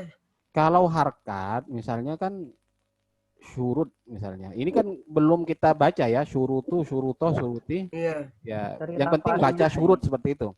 Nah, Lihat di kamus pakai gitu. ya. Ini kalimat isim. Ya dari makna lah, makna. Dari Sampai makna kalau yang tahu maknanya syarat ya. Syarat itu kata kerja, benda atau kata benda. Benda. apa namanya? Nggak perlu waktu. Kata benda. Tersambung. Ya, atau kata sambung ya. Coba. Sudah berarti benar. Benar, Ini wajib. bacaannya wujub seperti itu loh. Wujub kira-kira sampean tahu bahwa kalimat apa ini wujub? Isim. Ya, isim.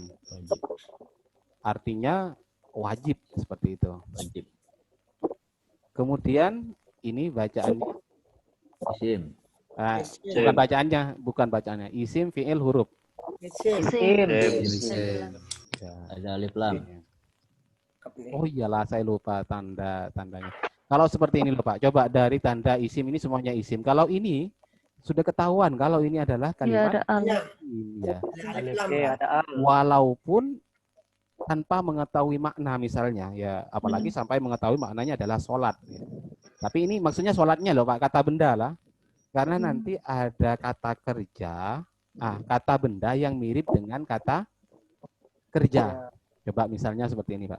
Pukulan coba. Itu isim fi'il ya, apa isim apa fi'il? Pukulan.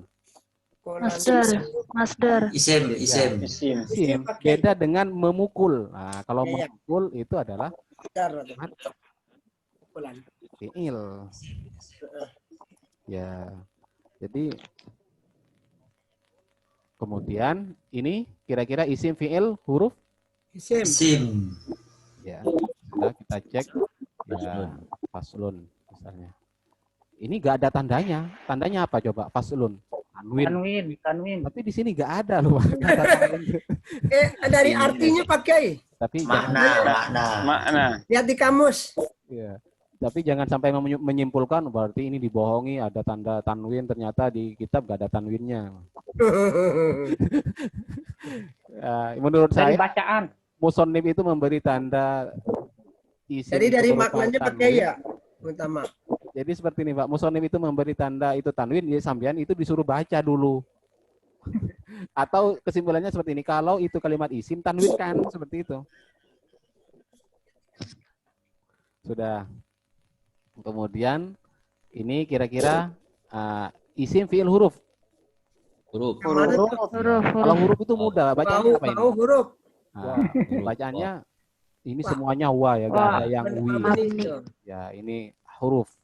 Sampai hari kiamat. Nah, biasanya kalau huruf itu tanda-tandanya apa Pak? Sedikit loh kalimatnya. Wa, min, man enggak isim ya. Man isim syarat. Min, kemudian an, ala, fi. Kemudian di sini kira-kira apa? Roti. Isim. Coba saroid. Isim. Isim. Sudah isim. Kemudian Di sini sama ya, isim berarti wujub. Isim. Wajib. Kemudian as-sholah juga mungkin sama. Langsung ini berarti syara'id ya, ini wujub sama ya, berarti langsung sholat juga ada sudah, berarti salasah di sini berupa isim. Isim. Tahu dari mana? Maknanya tiga loh. Tiga itu kata kerja, tidak kan? Kemudian di sini apa? Asya. Isim. Ya. Isim. Pokoknya saya sukunkan akhirnya. Nanti kita latihan untuk menentukan. Nah, menentukan atau memilih lah. Walaupun pilihannya salah misalnya gak apa-apa. Isim. Ya, isim. Macam kan? Artinya. Coba ini dua kalimat ya. Pertama kalimat apa ini? Isim. Isim. Ahadu kalimat. Isim. Ha kalimat. Nya. Isim. Domir. Materi belum nyampe sudah tahu kan, lebih keren kan. Kemudian ini kalau ini salah kan Isim. Isim. Islam, isim. Mantap. Kemudian fala apa? Huruf. Fa. Dua kalimat ya, fa. Huruf. La. Huruf. Ya, huruf. Kemudian tajib. Apa ini? Fi'il, isim, huruf. Sudah, fi'il. Kemudian as-shalah sama dengan tadi ya. Isim. Ala. Huruf. Ya, benar. Kemudian al-kafir. Isim. Kemudian al-asli. Isim. Sudah.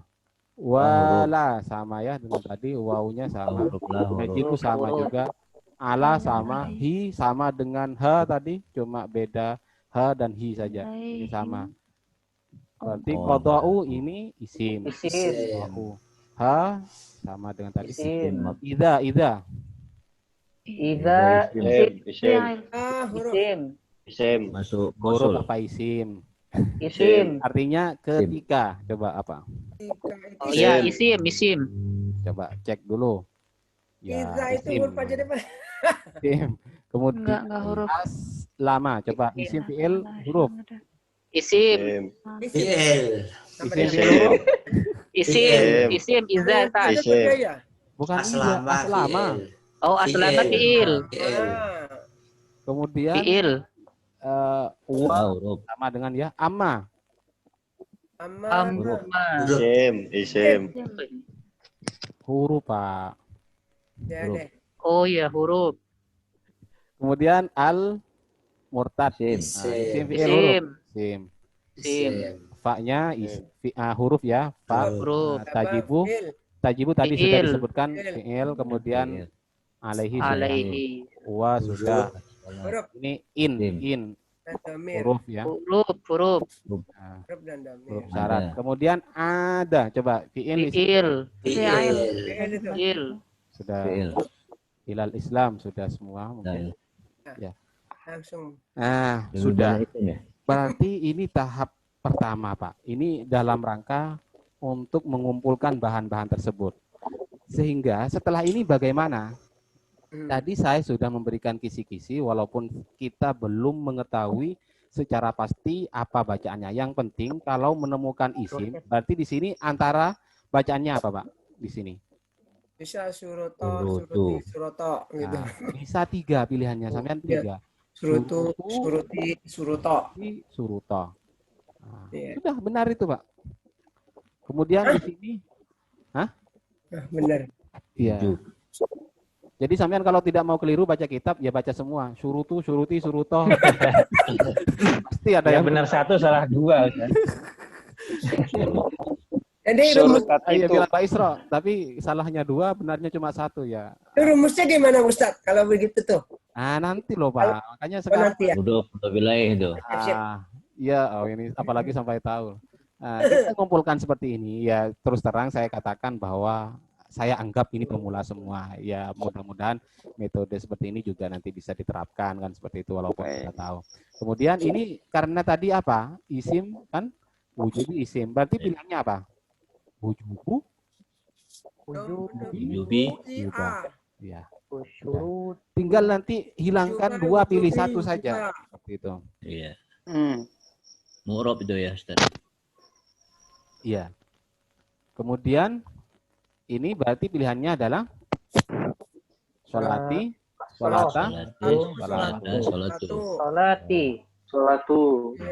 Sholati. Tapi ini loh Pak, tapi nanti ini huruf harkat ini juga akan ada ketentuannya. Harkat ini tidak sembarang memberi harkat loh. Maksudnya harkat fathah ini juga ada aturannya. Awalan pakai ya.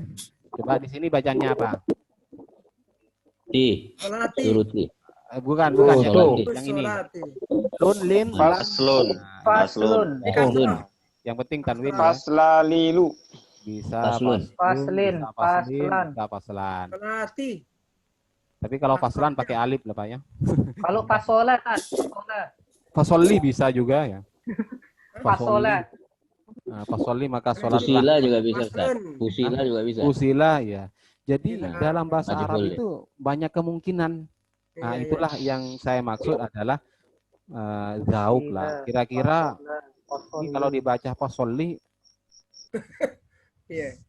tepat tidak, sesuai dengan keinginan musonif tidak. Fasolli maka sholatlah kamu, nyambung tidak? Ya tidak nyambung. Kalau faslun ya pasal nyambung.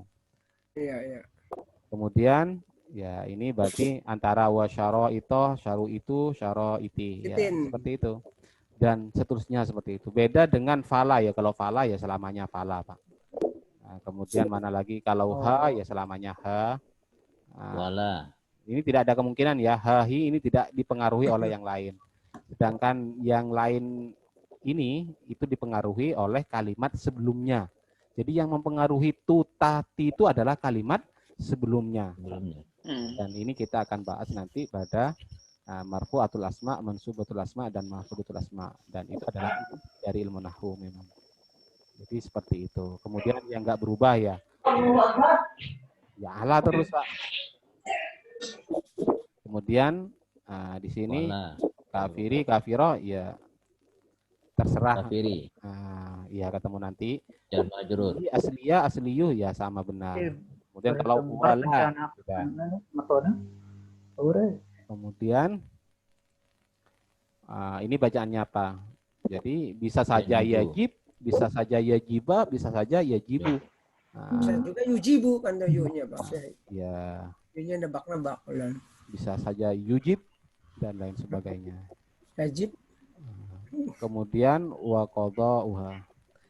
Jadi ini adalah tahapan yang pertama ya, syukur-syukur ya sudah bisa baca ini ya, sudah bisa baca dan alasannya. Tapi ya sekali lagi ini adalah metode pengumpulan data dulu, baru kita saling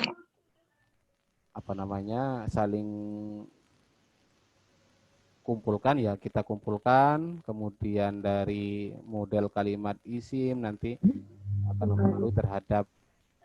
terhadap harkat, baru nanti terakhir adalah marfu'atul asma. Kenapa dibaca syurutuh, kenapa dibaca syurutoh, dan itu harus ada alasan. Ya, jadi ringan saja Pak untuk latihan malam hari ini karena memang awal kan masih ada cuma ada 4 materi yang kita pelajari. Jadi insyaallah malam Selasa kita ketemu lagi. Amin. Itu kita sudah mulai mempelajari tentang fi'il mudhari. Ini belum terjawab fi'il mudhari ya. Tapi yang penting tahu saja bahwa ada fi'il mudhari. Karena nanti model dari fi'il mudhari itu banyak juga macamnya. Mungkin sekedar ini Pak kalau latihan malam hari ini. Dan ini nantinya bertingkat ya, mungkin di sini 1, nanti baru saya akan memberikan cabang ya. Sudah. Coba sudah ya, isim fi'il huruf. Coba saya tanya lagi sekarang. Sekarang yang fi'il. Coba kira-kira fi'il itu di mana saja Pak? Silakan bisa ditebak. Nah, kan materinya sudah kalau yang fi'il. Ya. Yang fi'il madi sama fi'il apa? Mudhari. Ada. Fi'il amar, yang fi'il amar. Coba. Ada, satu. Ada. Nah, coba mana lagi selain ini? Ibu. Ya, Tajibu. Tajibu. Sudah. Ini fi'il. Fatajibu. Lama. Fi'il. Aslama. Aslama. Qada'uhu. Isim bodoh. Ini isim tadi. Isim ya? Ini isim. Ayo coba. Tajibu.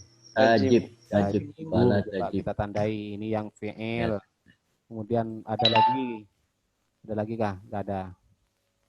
Qada'uhu itu isim ya Pak Kiai ya? Isim. Wah, kodok ya membayar. Masa membayar? Itu ada u-nya enggak? Oh iya. Isim. Isim. Isim ya benar. Isim. Kemudian apa? Habis. Ya, sudah ya. Coba saya tanya. Tadi fi'il ada 3 macam. Ya. Fi'il mudhari belum membahas akhirnya, tapi saya mau tanyakan sekarang, tajibu kira-kira dari 3 fi'il tersebut sampean sudah kenal tidak? Kira-kira fi'il apa? Mudhari. Ayo Pak, saya tanya, kira-kira sampean tahu dari mana? Kalau itu fi'il mudhari. Ada huruf ta-nya. Ada Huruf ta. Ya. Marbut. Masa itu bisa dijadikan patokan, Pak? Mudhara. Masa itu dijadikan patokan? Patokan Pak Kiai. Berarokat domba. Ada Anita Pak Kiai. Masa? huruf anaita. Anita. Kalau misalnya ada kata ata, itu ada hamzah loh. Itu fi'il Pak Kiai. Bilangnya kalau ada hamzah nun yata itu fi'il mudhari. Kalau ada kata ata misalnya. Tidak semua. Ya. Anita. Tanya. Tidak semua, Pak ya. Berarti sampean tahu dari mana ini? Tahu dari mana, Pak, sampean, Pak? Yang Dari makna, Ustaz. tajibu wajib. Dari zon Pak Ustaz. Ayo, dari makna fil madi itu terus ada punya makna huruf wajib A-nya. juga. Ayo, dari mana? Berarti 3 huruf. Enggak. Ada huruf Mati tambahan. selalu Ada huruf fathah. tambahan. Hah? Ada huruf Mati selalu tambahan. fathah. Kalau Madi dilihat selalu- dari hurufnya kan 3 huruf Ustaz. Bisa madi juga ya kalau. Nah, ini Itu loh, Pak. huruf asli itu Ustaz. Coba, yang Tiga-tiganya huruf saya asli. maksud seperti ini, Pak. Tadi itu. Ya kenali dari wazannya. Yaf'ilu. Yajibu. Ya mirip kan daripada yang fa'alah misalnya. Ya kan lebih mirip mana? Fa'ala, yaf'ilu misalnya.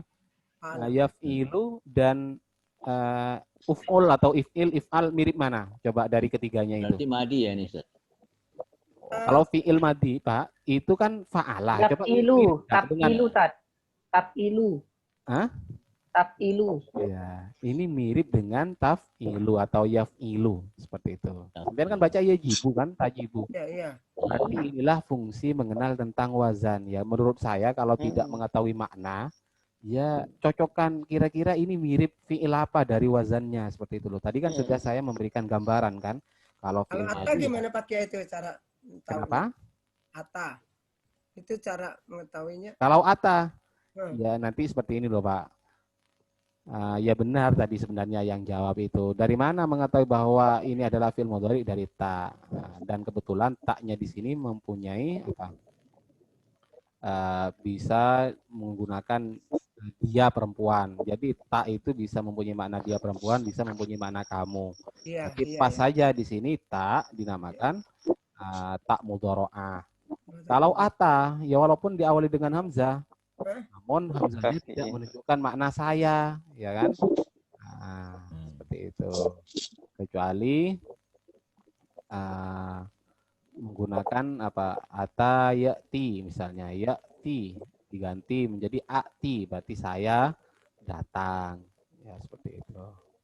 Jadi benar saja karena tidak semua huruf mudhari'ah tadi itu hamzah nun ya ta, maksudnya hamzah nun ya ta itu tidak selamanya mempunyai makna, tidak selalu dijadikan huruf mudhari'ah, yaitu kalau maknanya sesuai saja. Kalau hamzah menunjukkan arti saya, kalau nun menunjukkan arti kalau ta menunjukkan arti kamu atau dia perempuan. Kemudian kalau ia menunjukkan dia laki-laki, seperti itu. Ustaz, kalau dibaca tujibu Ustaz, bisa nggak Ustaz? Bisa jadi majhul bisa nggak? Tujabu Pak, kalau di mabni majhul. Yuf'alu, tujabu. Seperti tujabu. Wajibkan sholat. Tujibu. Iya kan? Tujabu, yuf'alu kan? Yudrobu misalnya. Yadribu menjadi yudrobu. Ya, sudah. Kayaknya ada mulai SMS ini, Pak. Kok suara nggak bisa masuk ya? Pak Mufid. Mu'tal ini saat bikin kesusahan kita ini. Hah? Mu'tal ini bingung. Ya, makanya mu'tal memang, Pak. Andai Pelan-pelan, Pak. itu sahih semua. Juga itu. Nggak ada tantangan untuk belajar bahasa Arab. Kalau sahih semua. Nah, disitulah mu'tal karena memang masalah dari namanya saja mu'tal. Mu'tal itu kan penyakit. Terkena penyakit. Apa saja yang terkena penyakit itu ya menjadi masalah. Hilangkan penyakitnya ini. Sudah. Kemudian sekarang apa? Tadi sampean bilang aslama. Coba ini kira-kira dari 3 fiil tersebut fiil apa, Pak? Fi'il madhi, aslama, af'ala. Af'ala. Itu Pak, mirip. Af'ala. Ini bukan mirip lagi ya. Sesuai sudah. Kalau ini kan mirip tajibu sama yaf'ilu ya. Nah, walaupun nggak sama persis ya, asalnya tajwibu seperti itu kan. Coba sekarang aslama dari, nah ini kan sudah tadi pelajarannya. Berarti di sini mabninya apa? Saya tanya, aslama mabninya apa? Fathah. Fathah. Nah, aslama mabni fathah. Sekarang saya tanya lagi, kenapa mabni fathah, Pak? Karena di ujungnya tidak dimasuki bertemu wow jama sama tasniyah dan ya domir mutaharik itu. Karena Fi'il tidak madhi selamanya bertemu dengan domir rofa mutaharik dan domir waw rofa mutaharik. jama seperti itu. Waw jama dan Ya. alif tasniyah. Karena kalau bertemu dengan waw jama mabni dhamma nanti aslamu. Kalau bertemu dengan domir rofa mutaharik menjadi aslamna, aslamtah, aslamtuma, aslamtum, baru itu namanya mabni sukun. Dari segi makna, oh karena dia menunjukkan tunggal laki-laki huwa ya idza aslama ketika dia masuk Islam seperti itu. Sudah. Kemudian apalagi tadi? Ada coba di sini. Fi'il apa, Pak? Kira-kira? Fi'il madi. Madi. Fa'ala. Fa'ala wazannya. Wazannya. Iya. Jadi seperti itu loh, Pak. Oh, ya awal-awal memang kita harus mendeteksi satu-satu. Makanya nanti setelah ini juga kelasnya bertingkat lah. Kalau memang butuh latihan yang sedikit nanti masuk di ruang C. Tapi kalau yang sudah bisa mendeteksi banyak berarti masuk ruang B. Kalau sudah lancar semuanya baru kita akan masuk pada ruang A insya Allah nanti. Tapi masih belum ada yang masuk ke ruang A. Insya Allah akhir saya bilang itu sudah mulai ke penerapan lah, penerapan. Coba misalnya tanya bagaimana orang yang baru masuk Islam apakah wajib mengqadha? Ya kita kan sudah punya modal. Jadi inilah kita jawab menggunakan ini fala tajibus sholatu alal kafiril asli. Kalau orang kafir asli itu tidak wajib. Wala yajibu alaihi qada'uha idza selama. Tidak wajib juga. Kemudian wa amal murtaddu baru orang murtad bagaimana. Jadi kan sudah punya modal seperti ini. Berarti ini fikih jadi kan? Fikih jadi maksudnya seperti ini. Namun kalau mau naik ke tingkatan berikutnya bagaimana? Ya sampean harus belajar usul fikih. Apa ini dari kitab apa, Ustaz? Hah? Kitabnya kitab apa nih, Ustaz? Kitab Fathul Qarim, Fathul Qarim ya. Qarim. Kemudian kalau ini sudah fikih, ini fikih jadi. Maksudnya sudah seperti itu, sudah di hukumnya seperti ini. Kemudian kalau sampean mau naik terhadap tingkatan muttabi, ya kalau mujtahid nggak mungkin kan. Kalau mujtahid. Tapi setidaknya kita muttabi, tidak taklid, artinya apa? Bukan hanya belajar melalui Fathul Qarim, tapi kita tahu prosesnya. Jadi pahalanya ya beda juga.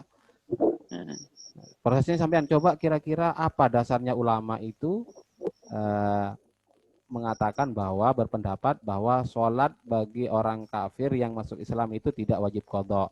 Nah, baru kita tak cari Pak dasarnya seperti itu loh. Nah, itu butuh yang namanya usul fikih.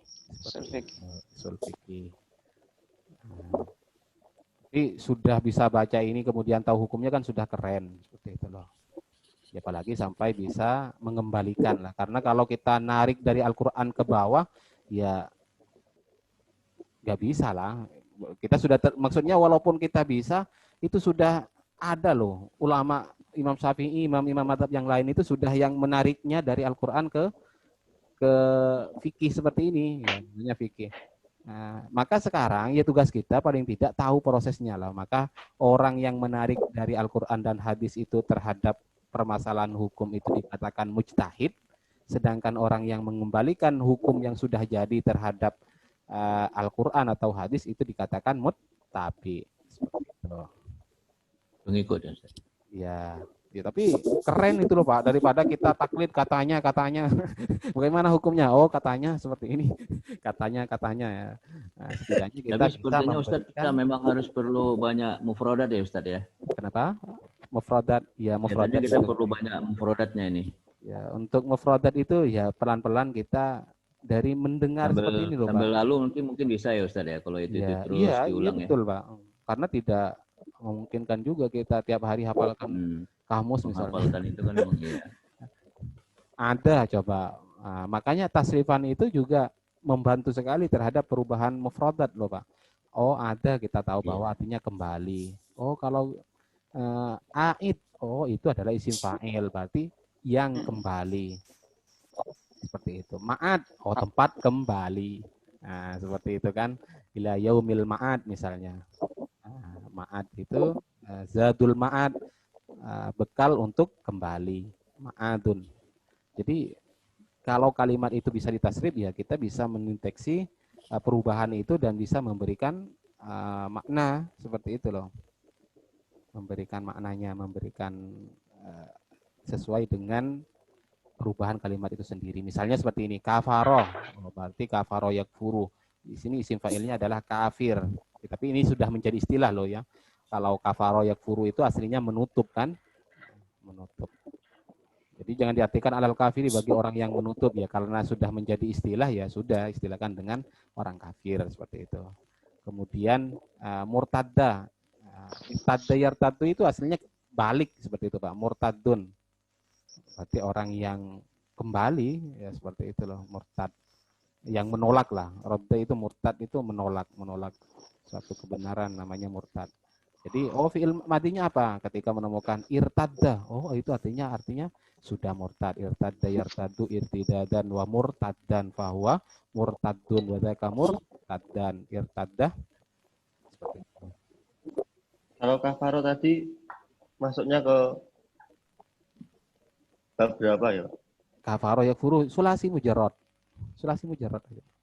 Kafaro yakfuru kufron gitu. Ya. Kalau mazidnya bisa kafaro yukaffiru takfiran. Wujub. Diambil dari kata wajaba yajibu wujuban. Karena wajaba yajibu itu wajib, artinya wajib. Berarti wujub itu wajib. Seperti itu.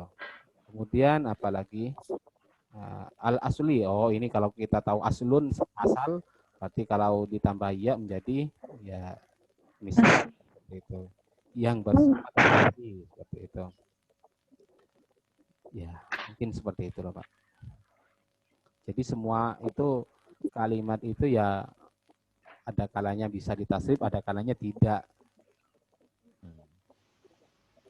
Apa yang tidak bisa ditasrif misalnya? Laisa. Ya itu fi'il, yang isim lah. Yang jamid ahadun itu misalnya, ahadun, masa mau ditasrif itu ya nggak bisa lah. Ahada ya'hudu ahadan, jangan, nggak bisa. Sehingga ada nanti istilahnya jamid dan tidak. Tapi kalau dari segi mustaq atau tidaknya ya kalimat itu memang ada kalanya memang ada diambil dari kalimat lain. Misalnya seperti Islam. Kenapa dikatakan Islam ya? Tapi jangan diterjemah sesuai dengan makna aslinya loh. In ada jika dia kembali ilal islami terhadap penyerahan misalnya. Aslama itu kan menyerah. Seperti itu kan. Taslim, aslama yuslimu islaman. Nah, jadi kalau sudah menjadi suatu istilah, ya sudah Pak, kita artikan sesuai dengan istilah itu. Aslama berarti masuk Islam.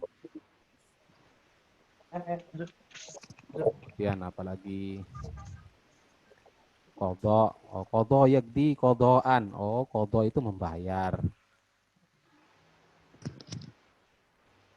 Kemudian apa? Jadi seperti itu. Tambah kita sering membaca, ya tambah kita sering menguasai mufradat. Murtadu, Ustaz.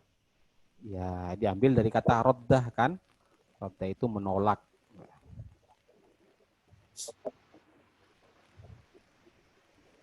Ikut wazan ifta'alah menjadi irtadda. Karena ini berupa mudha'af, ya dimasukkan asalnya irtadadah. Seperti itu.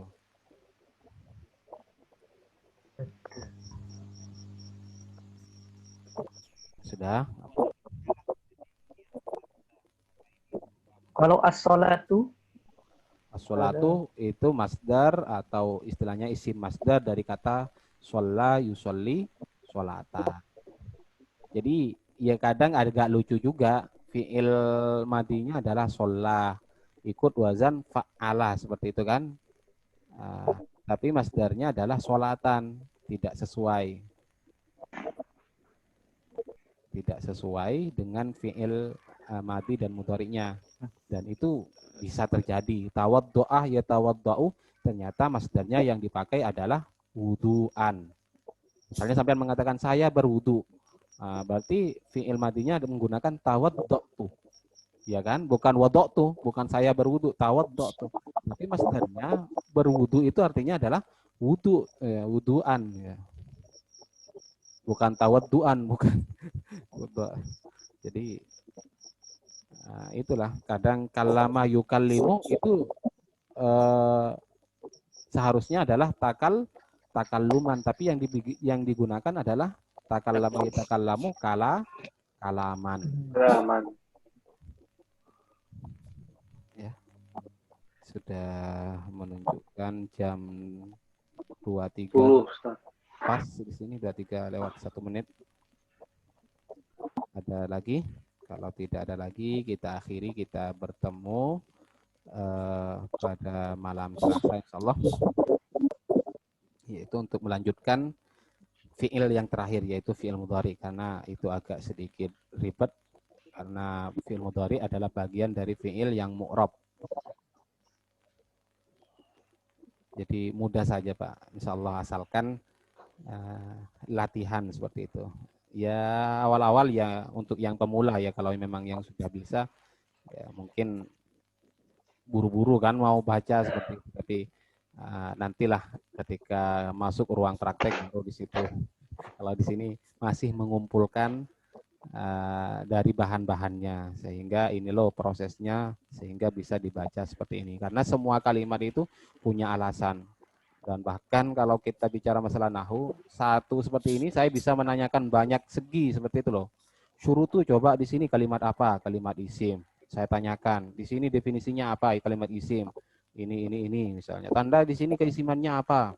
Kemudian coba di sini kalau isim dinamakan isim apa? Di sini tandanya menggunakan apa? Kenapa menggunakan ini? Jadi satu kalimat saja saya bisa menanyakan sampai 5 sampai 6 pertanyaan itu bisa seperti itu. Mau dipreteli, mau dikupas dari semua segi. Tapi kalau sudah tahu prosesnya Pak, ya sudah lah, ya usah. Jadi kalau mau sih setiap membaca kitab masih mau ditanyakan itu semua kan, ya nggak nyampe-nyampe. Nah, yang perlu kita kupas itu ya kalau memang ada kalimat yang agak sedikit sulit, baru kita. Tapi kalau sudah gampang ya sudah, biarkan seperti itu.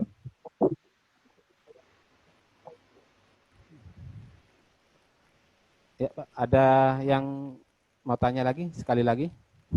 Kalau memang ada. Hah? Masih bisa tanya, Tat? Ya, silakan satu saja. Ya. Tadi kan Ustaz menjelaskan ada 3 ya, kalimat, isim, fi'il, dan huruf. Ya. Tapi tadi Ustaz bilang dalam kalimat ada itu bisa dijadikan isim fa'il.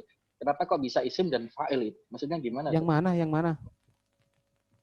Tadi kan contohnya wa qad'uha in ada ilal islami. Nah, ini kalimat fi'il ya, ada itu. Ya, ada. Tapi bisa dijadikan isim fa'il. Jadi aidun. Oh, kalau itu ditasrif, kalau ditasrif. Oh, kalau ditasrif ya. Kalau ditasrif menjadi aidun.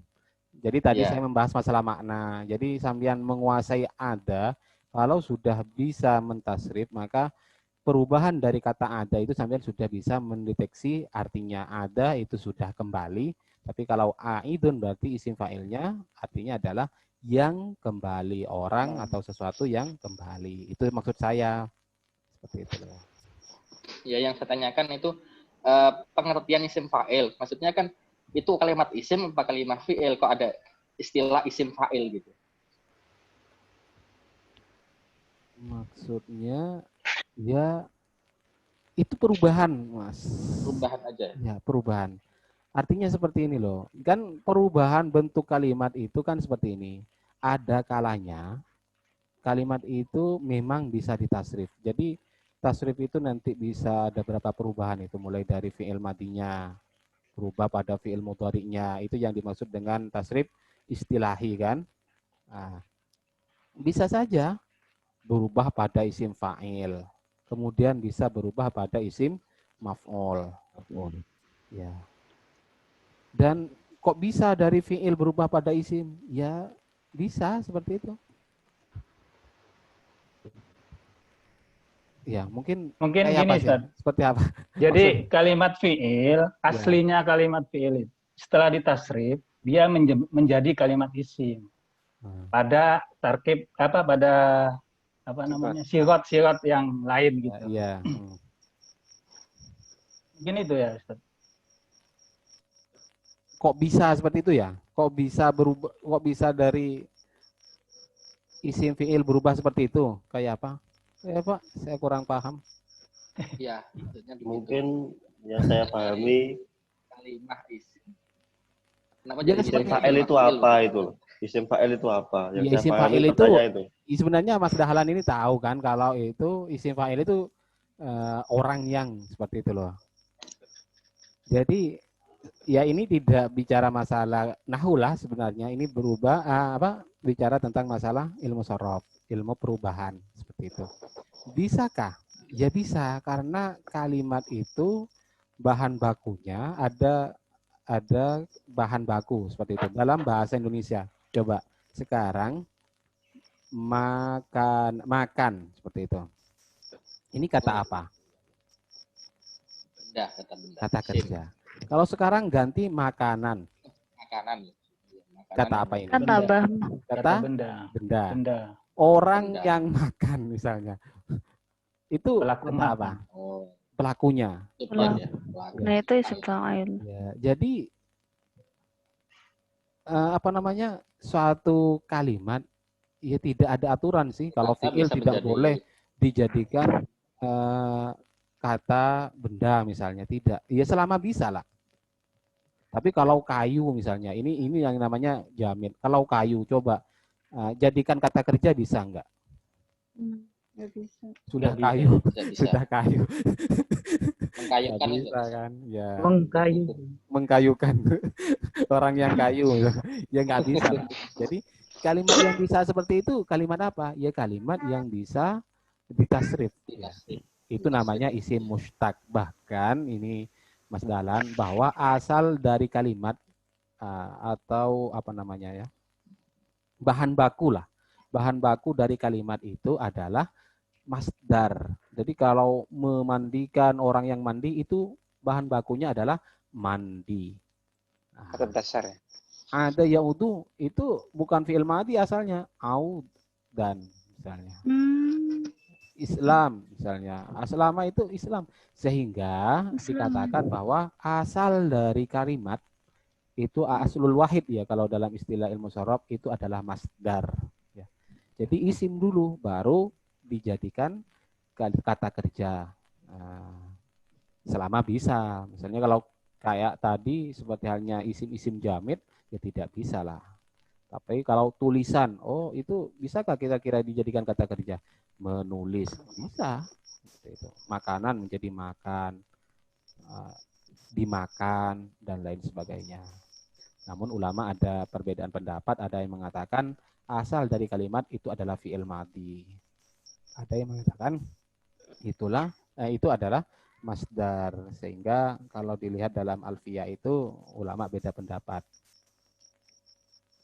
Ada yang mengatakan itu adalah masdar, ada yang mengatakan itu adalah fi'il. Tapi kalau ikut sorob, tasrifan, sampean jangan tasrif dari masdar, tasrif saja dari fi'il, nanti susah.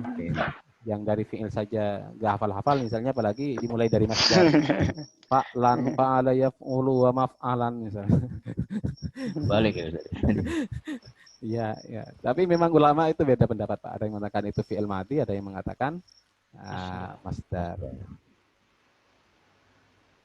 Baik, Ustaz. Mungkin kita akhiri ya, karena takut ada yang besok ada yang kerja dan lain sebagainya. Karena di sini sudah jam 11, kalau di Jawa masih jam 10 lah. Yang kemarin, kalau yang kemarin itu dari Jayapura, kalau dari di Papua udah jam 12 nih. Yang kemarin Papua itu saya ketiduran. Soalnya di sini sudah jam 12 ada dari Maluku kemarin kan. Kalau kelompok ini yang paling jauh mana, Ustaz? Kelompok ini paling jauh dari mana lah? Dari mana dulu? Kali ya? Malaysia. Oh, Malaysia, Mas Andi. Oh, ada Malaysia ya? Tapi Mas Andinya enggak masuk. Malaysia ada ya? Malaysia 2 orang, ada yang laki-laki, ada yang perempuan. Tapi malam ini nggak hadir ya? Hadir. Terus kalau kemarin ada yang dari Korea, nggak tahu ikut itu. Iya. Saya baru tahu sadar setelah selesai. Saat saya dari Korea, ikut dari nomornya berapa itu ya? Ada 2 kayak nomor 21 kayak itu kayaknya. Tak kirain nomor apa awalnya. Pas tukar alamat itu di teman-teman di grup tukar alamat. Rumah saya di sini orang Jawa kan, tapi sekarang masih di Koreanya. Pas dilihat, oh iyalah. Kemarin kalau yang Juli ada yang dari Mesir, Pak, ikut, Pak. Teman-teman. Tapi orang Indonesia, Ustaz ya? Hah? Iya, orang Indonesia, teman-teman orang Pemalang. Ada yang dari Jordan kemarin juga.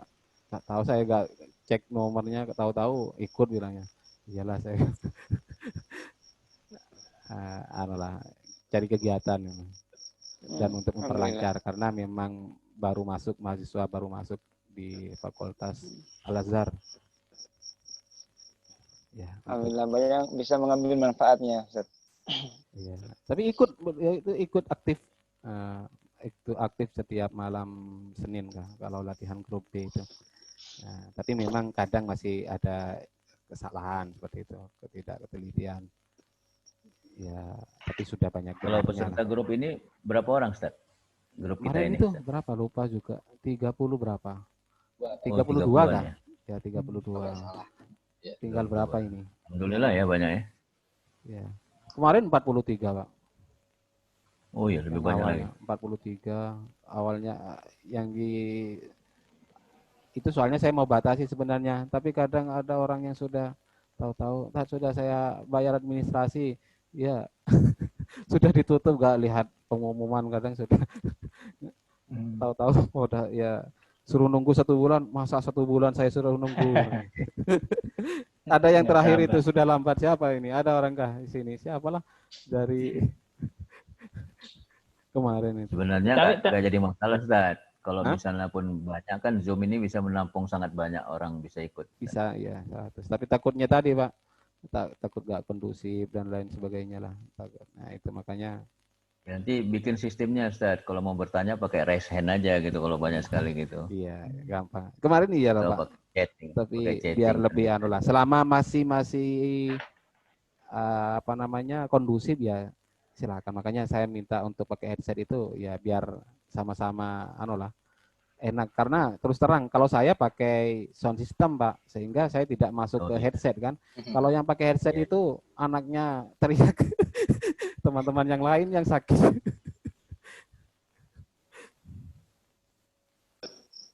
Ya mungkin itu saja. Baik, pertemuan malam hari ini. kita akhiri dengan pembacaan doa. Mudah-mudahan apa yang kita pelajari bermanfaat dan mudah-mudahan dipercepat paham. Pada berikutnya mudah-mudahan masih diberi kesehatan. Amin. Pemanfaatna di malam tanah walimna bima yanfa'una wa zidna ilma. Wallahu taala a'lam. Assalamualaikum warahmatullahi wabarakatuh. Waalaikumsalam. Ustaz ya. Terima kasih Ustaz. Ya, sama-sama Pak.